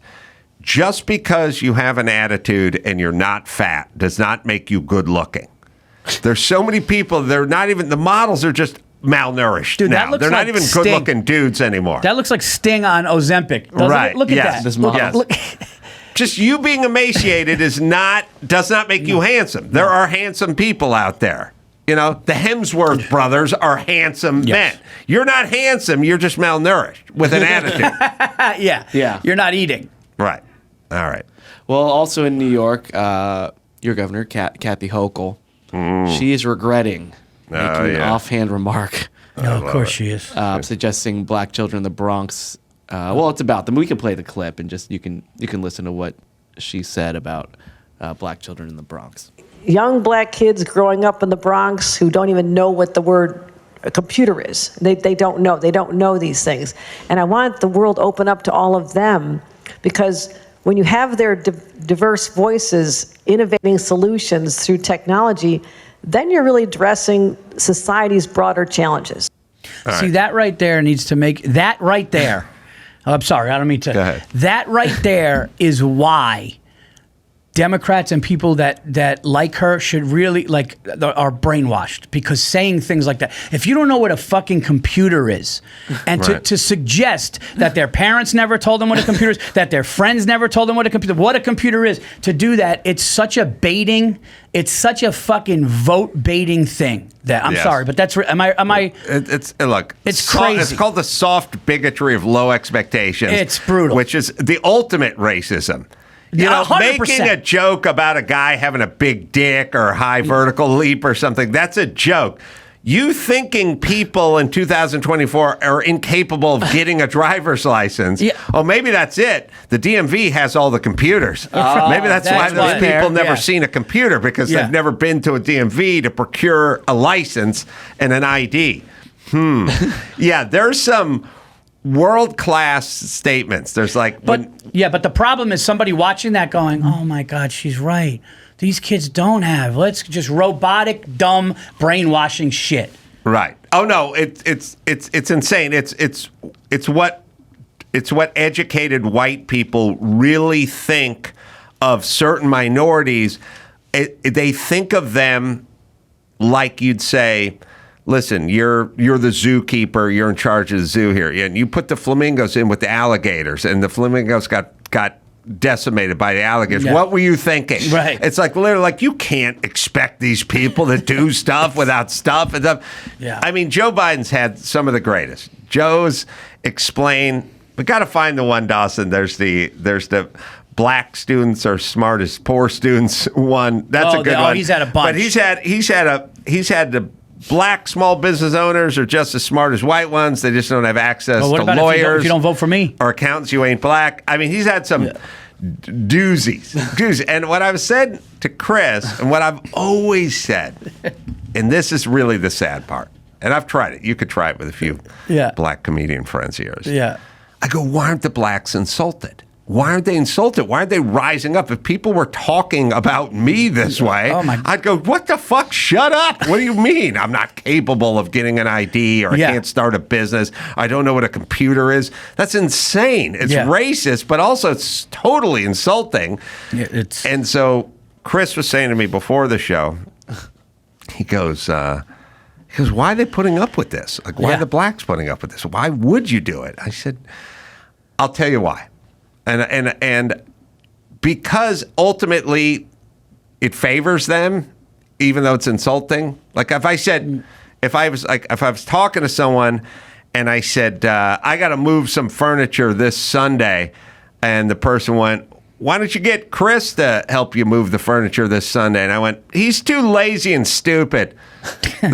Chris would go, I got my Sunday free. Yeah, I would. I would not intervene. And I'd go, why aren't you insulted? Yeah, why aren't you insulted? And you go, because I don't have to fucking move your Murphy bed this weekend. Yeah. That's why I'm not insulted. I see and what I you're think saying. there's a certain amount of blacks who should fucking stand up and go, this is bullshit, I'm insulted. But instead they go, kind of like the special treatment from Joe or whoever. Yeah, it's. I can't believe people don't see through it. I can't. I don't know if they want to see through it. I don't think they even try. I think they just go, this is a nice old white lady who's trying to help black people by talking to them like they're inferior. Right. Do you think, though, that the majority now, or do you think that I shouldn't say majority, do you think the big percentage now of voters is starting to see it and it will change? Well, eventually when nothing comes out the other end, Right. when it's been 60 years of promises and vote for me and you ain't black and I'm going to help you and I'm going to get here. At a certain point when there's zero results and maybe things even are worse sometimes, it starts to wear off. But I mean, if you look at the polls, it's starting to wear off as well. When Hillary Clinton was on a hip hop station and she said she had hot sauce, and she's like, I carry hot sauce with me everywhere I go, and they go, you do? And she goes, yeah. The way she did it was so it was so ridiculous. Oh, her speech about I ain't no ways tired no more. I mean, it's like, oh God. And then I think it was within the last 6 months, Nancy Pelosi said we need illegal immigration because who else is going to pick our vegetables? Right. Who's going to clean your toilets? Who's going to... It's like, well, poor people, but not necessarily Mexicans. But her thing, Hochul's thing, let's run that again because that was kind of interesting. She said that black people in Harlem or whatever don't even know what the word computer is, and then tripled down on it, which is awesome. Then realized she said something dumb, so she got into the progressive word salad after that. You'll see. But she started talking about innovation and inspiration and who's going to lead the innovation. Well, I'll tell you who's not going to lead the innovation. People have never heard the word computer. Right. I don't think they're going to be leading this tech innovation thing. Yep. All right, here it is. Young black kids growing up in the Bronx who don't even know what the word computer is. They don't know. They don't know these things. And I want the world open up to all of them because when you have their diverse voices innovating solutions through technology. All right, hold on. How are we going to innovate solutions through technology with a group of people who've never heard of a computer? That don't know what a computer is, yeah. Well, they're diverse voices. They're diverse voices who've never heard the word computer. Right. You can almost see her brain going, oh shit, oh shit, oh shit, oh right. shit. So then she did I'm going into word salad mode with diversity voices. Homer being Simpson heard. into the bushes. Yeah. Right. Right. Well, she did say in a statement later that, quote, I misspoke and I regret it. Yeah. But she didn't misthink. She misspoke. Yeah. There's a difference between misthinking and misspoking. She's gonna I could regret call that. Lizzo fat to her face, that would be me misspeaking. Right. But not misthinking. Right. Not what I'm thinking. Yeah. Right. Yeah, that's what it's called, getting drunk. Yeah. You were thinking it. Now you're saying it. Yeah. Well, speaking of misspeaking whilst having a microphone, so Indiana Fever star, their new star, Caitlyn Clark. Oh. She was doing there was a press conference, and she does this thing during her games where she does the heart with her hands, kind of. Yeah. You've seen her do it. So there's a reporter who is the beat reporter for the Indiana Fever, and he asked her about doing the heart with the hands, and this was the exchange. Hi, Caitlyn. Greg Doyle, Indy Star. Real quick, let me do this. He's doing the heart. You like that? I like that you're here. I like that you're here. I do that at my family after every game, so. Okay, well, pretty cool. let's start doing it to me, and we'll get along just fine. So, question is. So that awkward exchange went viral last month, and now Greg Doyle, the guy speaking, he has been Fired? taken off of reporting for the Indiana Fever because of that.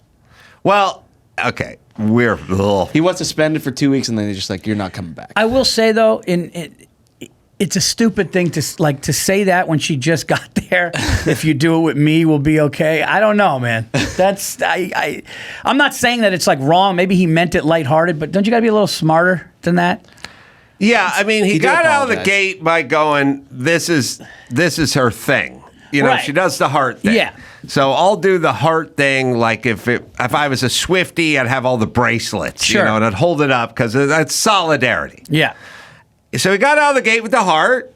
Fine. Yep. That's her thing. He's Yep. saying, I heart you, you know. And then he says, I'm doing it because I'm happy for you to be here. Right? Yep. So we're in pretty good shape. shape. Yeah, it's going okay. It's going okay. And if he just had a massive coronary right then, or been hit with a dart dipped in curare that in the shit neck. turned into baby reindeer real quick. right. He was just like, well, if you do it to me, we'll be fine. And that was like, all right, dude, that's a creepy thing to. What happened was I think I think in his mind, like he was running this, you know what I mean?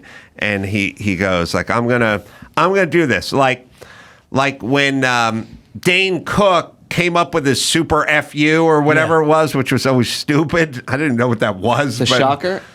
He came up with something called the super FU. Okay, the Sufi, he did some weird. He came up with a thing that was FU times 2. But it wasn't that clever, interesting, or smart. The super finger. The super finger. And he would hold it up. I don't double. Yes, that. Yeah, it was like the double ring FU. and the middle finger. Right. And people were dumb enough and excited enough about Dane Cook at the time that we all embraced it. It was a big deal. Yeah. And so the super FU was a Dane Cook thing. So now, if Dane Cook was drafted by the Indiana Shock or Fever, and I was a reporter, I could go like, hey, super FU, right? And then he'd go, yeah, that's my thing. I do it with my fans. But and I'm welcoming you here, Dane Cook, with the super FU. Yeah. Right? That part's fine. I could work that out. All good.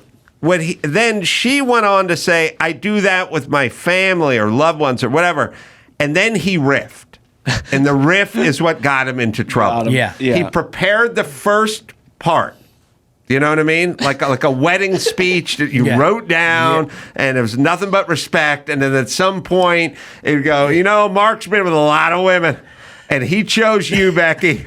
but I mean a lot. That's the riff part. That's the part where people It's like get we pissed. talked about, no teleprompter. He went off prompter. He went off prompter, dude. And he might have meant it, in his defense, he might have meant it like, I'm so happy you're here and I love what you're doing. I'm glad you're going to make us more money in this town, Indiana. So if you do that to me, but the way he did it was like, if you do it with me, we'll be just fine. It's like, all right, dude, that's fucking. Right, but that's a non-comedic voice trying to be funny, and it lands with a thud.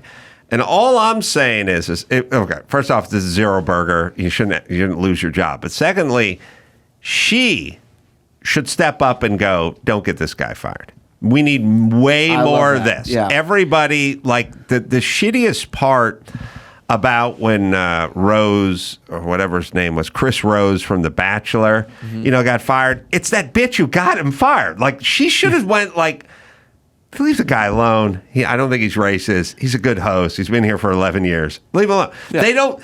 We're living in a time where everyone is getting thrown under the bus, and the bus driver's not getting out of the bus and saying something. Right. Jenny Hermoso. Yes. But wait, what was that one? The Spanish. I don't. Oh, the soccer coach. Just fucking say something. Just say something. Yeah. She got the guy who's the Spanish soccer league federation guy suspended for 3 years. She should have a fucking press conference and go, this guy's not a bad guy. Don't do this. 100%. She should do that for the everybody who gets someone fired, not because they get them fired, because they're sort of there, should fucking pipe up and go, I don't want to be a part of this. Right. This guy has a family. But do you think maybe Caitlyn Clark said something behind the scenes? Go, hey, I didn't like her. I don't like her now. I hate her now. Yeah, but we don't know what he did. You know, what if the tongue or dick came out? We didn't. He was a heart. Like, if he did this and his tongue was through the heart going back and forth, that's a little fucking weird. That is a little weird. We don't know. We don't know. His pants are at his ankles and he goes, do that to me and we'll be fine. We don't know. What if Dane Cook split his super finger and put the tongue through in between the super finger? Yeah. So we have to see both things. Well, he did apologize. He wrote on X, today in my uniquely oafish way, while welcoming Caitlyn Clark to Indy, I formed my hands into her signature heart, and my comment afterward was clumsy and awkward. I sincerely apologize. Please know my heart, literally and figuratively, was well-intentioned. I will do better. Right, and she should say, I accept this. Now let's move on. We do need more of that. We need some of it. I mean, somebody's got to fucking say it. So now I'm mad at her unless she saves his job. Okay. That's where we're at. So there was a marathon in Orange County, and the winner, his name's Esteban Prado. He spent months training for it, but he was disqualified after winning because his dad was on a bike and handed him water at a non-water station. Oh, wow. My dad would never do that for me, ever. I love this dad. Yeah. He was running? Yeah, he did the marathon. You know what my dad would say? What the fuck are you running for in this way? He'd be on a bike just tormenting you. His dad handed him a water bottle. Yeah. In a non-sanctioned station. Hydration station, yeah. Yeah. And he was disqualified. Well, okay, first off, are we down and nuts with hydration, or are we going to make a bunch of rules about it? Because all I've ever heard is, you got to hydrate. Now this dad pulls up on a Schwinn, hands him a water bottle, and this guy's out. Mixed message. Also, I don't blame him, because when they get every marathon I see at the running station, there's a paper cup of water that they snatch while they're running. Yeah. Half of it spills out during the handoff because the guy's running, and then the guy throws it in his face. He's not hydrating. No, that should be that. You know what the rule should be? You have water when you want to have water during the race. Some people cramp up with water. Some people it's not good for. That's messed up, man. Yeah, you want a banana, eat a banana. Whatever it is, whatever it takes. Look, as long as you didn't get on the back of your dad's bike, right? Then you're fine. Yeah, or your dad's back and he's running. Right. As long as you propelled yourself from A to B, 26.2, we're fine with it. I don't know. It's probably a better story for him in a weird way. All right. Gutenberg's out there. Oh, nice. We got to ask him. And I want to know about Georgina Spelvin. Who else did Dave Attell have in that series? Because that may have been a bad draw. For me. Sounds like it. If you didn't know her work and weren't very familiar with it, weren't into it, and that's your era. Was not attracted to to the woman. Ron Jeremy, I'm seeing. Bobby Starr, Belladonna, Nina Hartley, Seika. Seika. Whoa, Jim Norton gets Seika? He's so much better than I am? Fitzdog got Sharon Kane. Margaret Cho got Paul Thomas. All right. Yeah. Yeah. Kathy Griffin got Ginger Lynn. Tom Byron. Yeah, I could have talked to Tom for a while. Oh, Joe Rogan got Ginger Lynn. Oh, man. And Amy Schumer got Robert. I don't know who that is, Carmen. Vanessa Del Rio. Artie Lang got Vanessa Del Rio. Oh, jeez, I got jobbed bad. Yeah. Judah Friedlander and Rob Zombie got God. Herschel, who got Herschel Savage? Lisa Lampanelli got Herschel Savage. Paul Virzi got Michael Strahan. Oh, Mark Maron got Chrissy Canyon. This is the worst news I've ever heard in my life. It is. Oh, my God. Dude, look, that one was like a bunch. That was the season finale. Andy Dick and Adrian Curry got, let's see. Shawn Michaels, Caden Cross, Jesse Jane. Now, look, I just can't believe Marin got Christy Canyon. I mean, all right, listen, let's move forward. We got to move forward. The look on your face like you're going to call him up and be like, what the fuck, man? We can't live in the past. We can't. I oftentimes do, but we can't. Paul, let me give Paul a nice plug here. Going to be at the Troubadour this Friday, May 10th, and then in Atlanta, Georgia as well. That'll be May 11th. And then New York, Gramercy Theater. That'll be June 8th. Paul Virzi, VIRZI.com is where you go for all the live dates and anything else. Yeah, more dates are coming. Troubadour this Friday night, man, for the festival. Come out. I can't wait to bring my new hour out here to LA. Haven't done a long set out here in a while. So, yeah, tell everybody. I'm really looking forward to it. And the great Steve Gutenberg in studio next. Homes.com knows that when it comes to home shopping, it's never just about the house or condo. It's about the home. And what makes a home is more than just a house or property. It's the location. It's the neighborhood. If you have kids, it's also schools, nearby parks, transportation options, all the above. That's why Homes.com goes above and beyond to bring home shoppers the in-depth information they need to find the right home. And when I say in-depth, I'm talking about deep. That's right. Each listing features comprehensive information about the neighborhood, complete with a video guide. They also have details about local schools with test scores, state rankings, and student-to-teacher ratio. They even have an agent directory with the sales history of each agent. So when it comes to finding a home, not just a house, this is everything you need to know, all in one place. Homes.com. Homes.com. We've done your homework. Oh, Riley Auto Parts. Well, they're in the business of keeping your car on the road friendly, helpful service, and the parts people with the knowledge who know how to do maintenance and repair. It's so funny. I was just driving up in my old neighborhood the other day on Foothill Boulevard, and I saw the old O'Reilly I always used to go to when I lived in the neighborhood, and I was wrenching on my own car because I had to. Because I couldn't afford a lease. I had to fix my own car. So they've got thousands of parts and accessories in stock, either in-store or online. You never have to worry. If you're in a jam, they got your part. The team at O'Reilly Auto Parts can test your battery for free in or out of your car, which is very helpful. And if it needs to be replaced, they'll help you find the right one for your vehicle. Need your windshield wipers replaced, a brake light fixed, or a quick service? They'll help you find the right part, or they'll point you to the nearest local repair shop for help. Whether you're an auto aficionado or novice, O'Reilly employees are knowledgeable, helpful, and friendly. They're the professional parts people. So stop by O'Reilly Auto Parts today or visit O'ReillyAuto.com/Adam. That's O'ReillyAuto.com/Adam. The Adam Carolla Show presents Steve Gutenberg's birthday cocktail party for August 24th. Let's see who's invited. Let's welcome Italian-born American mafioso, the first head of the Gambino family, Carlo Gambino. Hey, it's Otis Campbell from The Andy Griffith Show. Hal Smith is here. Here's the guy who invented styrofoam, Ray McIntyre. From the Chambers Brothers, guitarist and vocalist Joe Chambers. Professional wrestling promoter Vince McMahon is here. Actress Ann Archer joined the party. Here's politician Joe Manchin. NFL coach Mike Shanahan just walked in. English comedian and actor Stephen Fry is here. Politician Mike Huckabee is here. Cal Ripken Jr. just joined the party.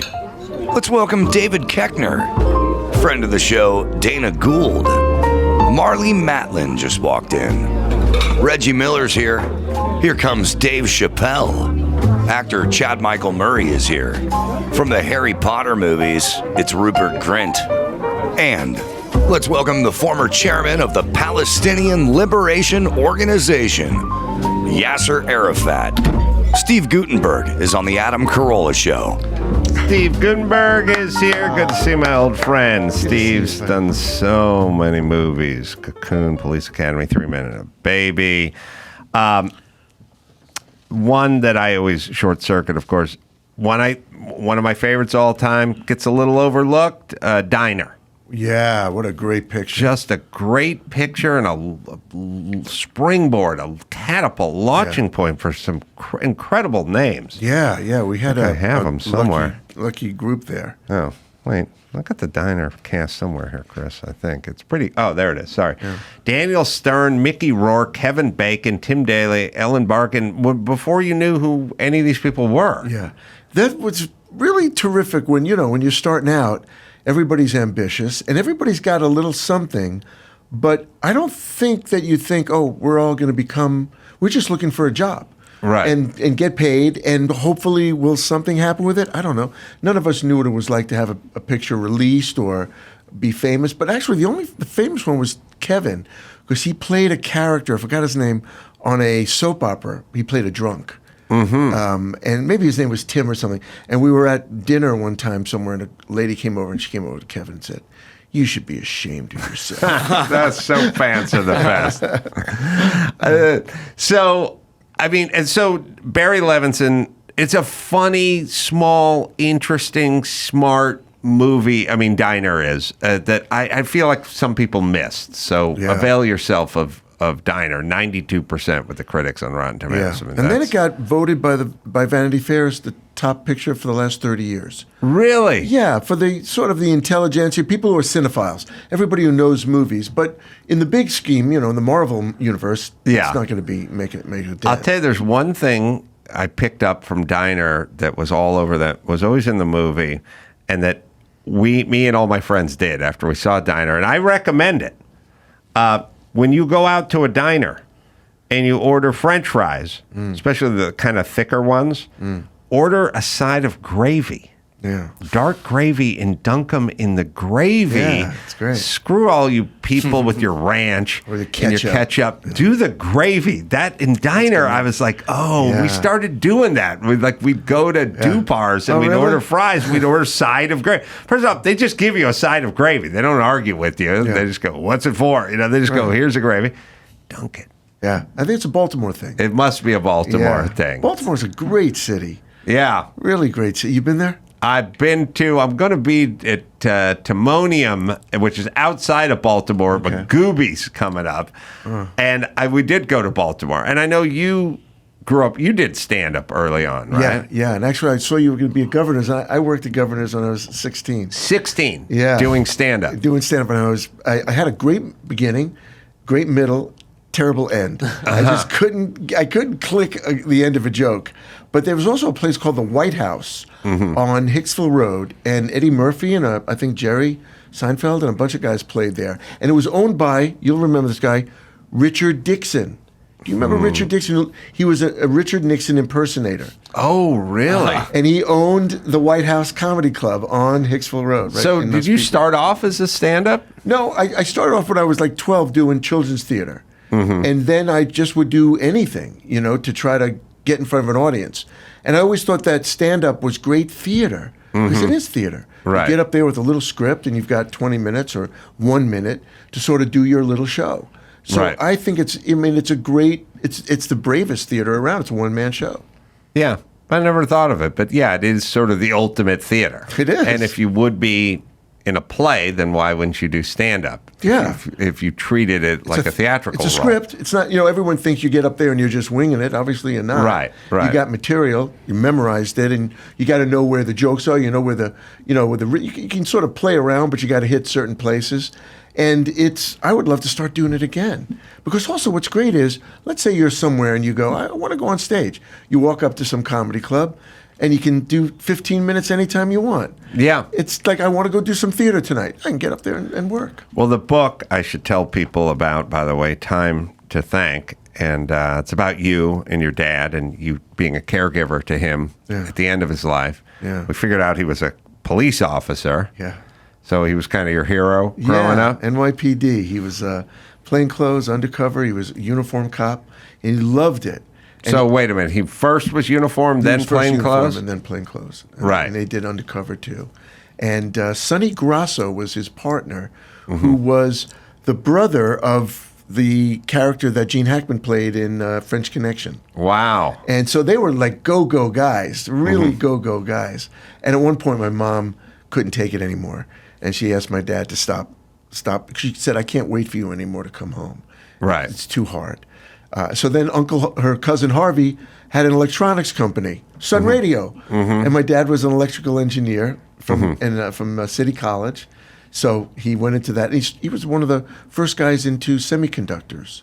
And how'd you get into acting from that background? It was just coincidence. My parents' good friend from Brooklyn, a guy named Michael Bell, who went to high school performing arts, he went out to California when he was 17 or 18, and he started acting. And he was doing okay, pretty as well as an actor, but he was great as a voiceover guy.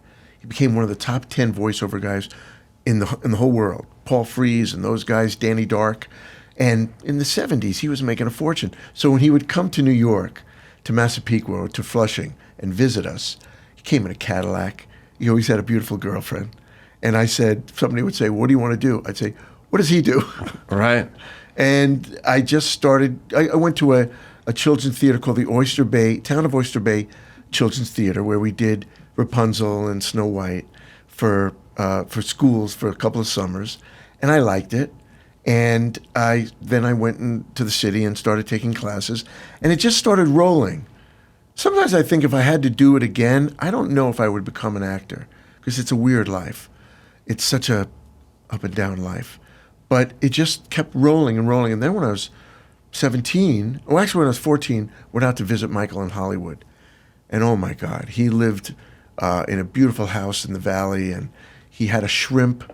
He had an aquarium with a live shrimp in it. A live shrimp? Yeah, it was so... Not even a sea monkey, a real live shrimp. This big. A huge shrimp. So it was so exotic, and he had parties, and he was doing voiceover. He would leave in the morning at 9 o'clock and probably do 10 sessions a day.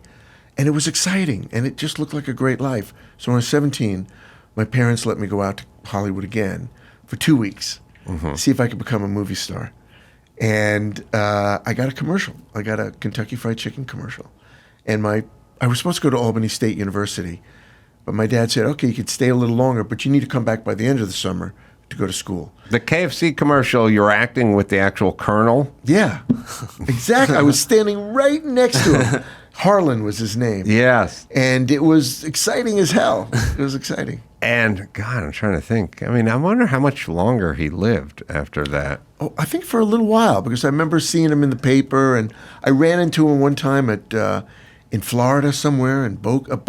He was actually at Century Village, where my grandmother lived, in Boca Raton, Florida.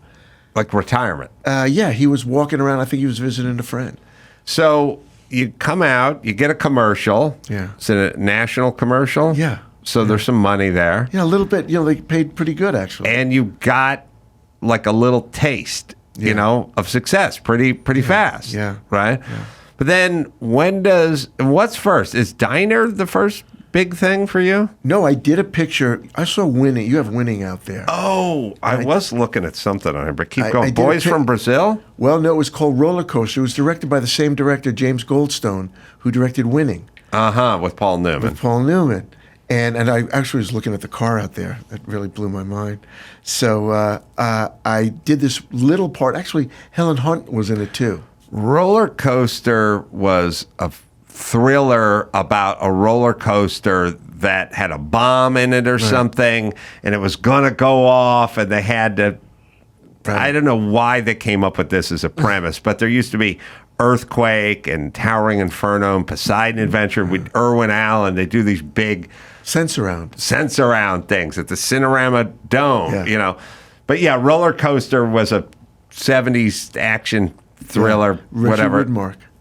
And somebody planted a bomb on the roller coaster. Timothy Bottoms. And who were you in this movie? I was a guy who had one line. I came into a scene with Widmark and Siegel and Harry Gardino. And they're in the bottom of the amusement park trying to figure out where's the bomb. And they need the plans. Right. And I come in with the plans. And I say, but the park is huge or something like that. Here are the plans. And that was my... Was that before the Boys in Brazil? That was Laurence Olivier and Gregory Peck. Yeah. That was when I actually stayed out here for a year. I did a little movie with Phil Silvers, a teenage movie. Wow. And I got a bunch of commercials, but at the end of the year, I didn't like it out here. I didn't like the culture. I felt like a fish out of water. I couldn't make any friends. And I quit. Mm-hmm. And I went back to Albany State. And I wanted to start school and become a normal person and get a profession and just get a job and live a normal life. And my agent called me about 5 months into my semester there. Said, I got an audition for Boys from Brazil. I want you to go to the city. And I said, I don't want to be an actor anymore. I said, just go there and see. Mm-hmm. And I went there and I got the part. And I took it. And I went to Portugal and I did the picture. That was a big film back in the mid and later 70s. Yeah, 79. 79. Oh, wait, no. Sorry. 77. Yeah, it felt even earlier than that. Yeah. And Laurence Olivier, you could say you acted. Pretty fantastic. And he had a regular point of view. Everyone called him Larry. Larry. I called Laurence Olivier Larry. And he was so good to me. He knew I was uncomfortable at times, and he had a big entourage and let me hang out with him and go to dinner with him and go to his house and he'd have dinner parties. He was quite fantastic. He was not well, so he had trouble getting around, but it was pretty terrific. It was right at the end for him. Yeah. Or one of his last movies, probably. Yeah. So how did then Diner come about? Diner came about, I went out to California. I did a small television series. And then I did a movie called Players with Ally McGraw, Dean Paul Martin about tennis. Mm-hmm. And I got an audition for a movie called Diner, just an audition. Went in there and there was Barry, and he was auditioning a bunch of young actors. It was and it was Jerry Weintraub's office, the big producer, still on Wilshire Boulevard. I think it's 8744 Wilshire Boulevard. And I remember going in there, going up there, and there's Barry, and he says, "Why don't you read this?" I read it. He said, "Yeah, this is good, and we might have a screen test and have a few guys screen test with you." I go, "Okay." So who screen tested with me was John Doe from the group X. Do you remember X? What we just brought up, John Doe, No way. earlier in the show. John Doe, the guitar player from the band X, underrated band. Yeah. And also a band that I knew very well because I grew up out here. And when I talk to my friends that were from Boston or something, I'd go, X. And they go, I don't know what you're talking about. I'd go, the band X. And they go, I don't know. And I realized they were very big here. LA in the band, yeah. LA band. Exene.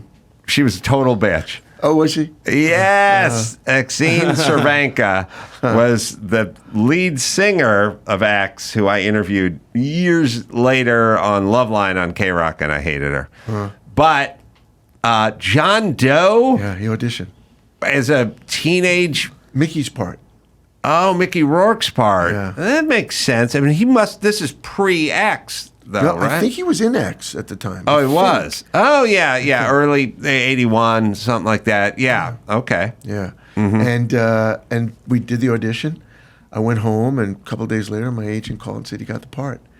And it was pretty unglamorous, and that was it. And did you know how good the material was while you were doing it? I did. I did. You know, There's sometimes you read stuff and you go, "This is good." There's a great gag or hook or through line or whatever in that movie, which is your character is a Colts fan, right? An insane Baltimore Colts fan back when they were in Baltimore, and he's getting married, but the only way he would get married is if his new fiance could pass a Baltimore Colts a trivia. She had to have deep Colts knowledge, otherwise the marriage was off. So she was like studying all this cult stuff from the 50s and 60s. It was just funny. It was fantastic. like a through line all the way through the movie, her cramming to have Colts trivia. And you never see her. Oh, that's right. That's right. You never just hear her. And they're all sitting in the basement, and they're in another room in the basement, the two of us, and they're listening to the questions. Who is Alan Amici? Right, It's just like, I know this one. It's so good, and Mickey Rourke is young, sort of pretty Mickey.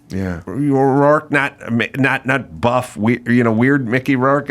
And everyone was so young, and it was, but it was really smart and really funny. People should definitely give it a look. We were all competitive in a friendly way. It was a great way to be competitive. We all were rooting for each other to be great in the scene, but we were also trying to steal it. And then Police Academy. Who could have guessed? I mean, did you go into that going, this is going to be huge and we're going to do 10 of these? I didn't have an inkling about box office, but I read it and thought, this is going to remind me of a cross between Officer and a Gentleman and Stripes. And that's what it hit me. And I thought, I would go to this. This is a great one. So I really wanted it. And I went in and auditioned and had a screen test and I wore my father's Police Academy shirt. Oh, wow. Awesome. Yeah, his real shirt. And I remember the director said, well, now, did you make that shirt? I go, no, it's my dad's shirt. And the guy who was auditioning against me, who was great, could sing, could dance, he was funny, he was unbelievable, he was good looking. And he did his audition, and I'm sitting outside listening to him. And the crew was laughing and having a ball and clapping and just unbelievable. He walks off, gave me a look, goes, good luck. I go, thanks a lot. I go in there and nothing. They used it all up for him. No laughing, no clapping, nothing. It was like a pin drop. And I got done my audition, and I thought the guy got it because this guy was really talented. So I got out of there, and the next day, my agent called and said, you got it. I couldn't believe it. Who was that guy? Do you remember? I do. I'll say it off the air. Well, I do have some of the actors that. Well, I know people are very nice, and Steve's very nice, but I think when you say a guy hit it out of the ballpark, but he didn't get the spot, that's not exactly you talking smack about the guy. Yeah. I mean, you said he crushed it. He crushed it. He's good looking. Good looking. And he could sing and he could dance like a bird. That's a compliment to say the name of the actor. And he could act. He could act. He was in a great dad. A giant hit. Who's that great director who did Trading Places? Oh, cool. He's fantastic. All right, give us some examples, Chris. John Landis. John Landis. So he directed a movie with this guy starring in that movie. Ghostbusters? Is that Landis? No, that's Harold Ramis. That's all right. Who? That's Ivan Reitman directed that one. Here are the people that, according to the Wikipedia, that were considered for Carrie Mahoney. Right. Michael Keaton, who turned it down. They offered it to him. Oh, he turned it down. All right, you can say that. Judge Reinhold. Yeah, he was up for it. Yeah. He didn't screen test, but yeah. Tom Hanks. Yeah, it was between that and Splanks. Bruce Willis. No, the guy's not on the list. Wow. The guy was in it. So John Landis did this movie, sort of a horror movie. Horror movie in London. Oh, that guy, the Dr. Pepper guy. That's the guy. God, I gotta think of his name. Wouldn't you like to be a pepper too? Incredibly talented. Yes. Super talented. He was a kind of Broadway guy. Good looking. Good looking. Could sing. Dance. Act. Did Dr. Pepper commercials. Fantastic. And American Werewolf in London. You got it. You know his name. Yeah. and his name has been brought up before. What is it? David Naughton. Yeah. David Naughton. David Naughton. Yeah. All right. Well, he landed on his feet. He sure did. Oh, yeah. He's a super talented guy. And as you did as well. Now, last time I saw you, or one of the last times I saw you, Dancing with the Stars. Oh, gee. No, I saw you at at maybe the premiere of your movie or one of the movies we went to. I'm sure. Or maybe do some. I'm just taking it gambling back movie. to Dancing with the Stars. Yeah. I think you went right before I went. Yeah. I thought, and by the way, Steve invited everyone to his home, had a lovely barbecue. Yeah. Was very sweet. I mean, I don't know that they're nice guys in Hollywood like you anymore. And I don't know. You seem to have, judging from your book and your dad being your hero and being as dedicated to him, it seems like he must have passed down some gratitude or something, or you have gratitude from somewhere that a lot don't have. Yeah, my mom and dad are pretty special people. My dad was really cool. Mm-hmm. He was a cool guy and really smart, and he was able to sort of discern through the muck. He could always see the good through the muck. He was a great disciplinarian. I would screw up all the time. He would just bring me upstairs, sit me on the bed, and say, "Stephen, what's wrong with you?" And I would say, "I don't know." He goes, "Don't do that again." He was funny. He liked to tell stories, and he had a great appreciation for everything. And I tell you what, my father did. He could listen. When you would talk to him, you know, they always say, when you meet somebody, they always act, you feel like you're the only person in the room. He actually really was listening to you. And eyebrows would go up and his eyes would glisten and he'd smile and he would hear what you're saying all the time. And he would always say, just enjoy life. Enjoy life. It's a good life. Enjoy it. You know? So I kind of try to, with enjoying it, I try to appreciate it and be a nice person. You know, what happened, I mean, when I first came out of California, LA, I think it was a friendlier place. I don't think LA is as friendly anymore. Yeah. But, you know, there's a real community of the world that we need to say good morning to people. We need to say hello. We need to show people that there's nothing to be afraid of. You know, a friend is a stranger first before you meet him, you know. You meet a guy, you don't know him, and then 10 years later, you're best friends. You know, you have to be nice. Being nice is a good thing. No, I agree. I mean, we should all start with a wave policy. Yeah. You know what I mean? How you doing? Like I walk around. I do it. I walk down this back street. There's all these guys who work at this factory. They're always going, and I say hola, but walk by, just give them the wave. Yeah. You know what I mean? Yeah, just give them the wave. There's nice. one thing about Malibu. When I'm in Malibu half time and you walk around the streets of Malibu, people drive by, like the side streets, they give you the wave. Yeah. It's fine. Yeah. I give the wave. That's all I'm saying. That's great. I'm going to take that up too. If everybody just implemented the wave. Yeah. Just that. Be a better You don't world. have to love your neighbor. Yeah. You don't have to wash his feet. You don't have to pick up his dog's poo. You don't have to do Yeah. anything. Just a wave policy. Yeah. Dude walk Love down the street, you pass someone, give them the wave. Yeah. Who doesn't like that? I like the wave. I like giving the wave. I like Yeah. receiving the wave. I like returning the Car wave. to car also. Car wave. yeah. In Malibu, people in their car, when you're walking up their side street, when they're coming past you in their obnoxious G-Wagon Mercedes, they give the wave. Yeah, You got to give the wave. Yeah. So your dad made you nice. Yeah, And yeah. appreciate things. Yeah, he was a tough guy and a sweet guy. Yeah, that's what people want. And What was his reaction when you decided to take a break from acting and be his caregiver? He didn't like it. You know, he really would always said, "I want you to get back into it," but I just wanted to be with him. I knew how important it was. I think I knew. I guess I didn't want to admit it. Even it's hard for me to say that I admitted that I thought he was dying, and I didn't want to admit. And I would never say to anybody, Right. "My dad's dying." I would say, "He's good. He's doing great. He's doing okay." But I think I knew that he was going to leave, and I wanted every second with him. And How long were you with him? Well, about 4 years. Really? Total. Maybe That's almost 5, yeah. Did you move back out? Yeah, we were living in New York. And Wow. we moved out to, I was going to move to Phoenix where he was living with my sister. Mm-hmm. And so we already had a house in LA, so we moved to LA, and then I would leave on Monday morning about 3 in the morning, drive out to, it takes about 6 hours, that early to get to Phoenix and take him to dialysis Monday, Tuesday, Wednesday with my sister, and then Thursday drive back to L.A. and then do it again on Monday. Wow. And then I wanted to be with him. It was when he had coal black eyes. He was so sweet.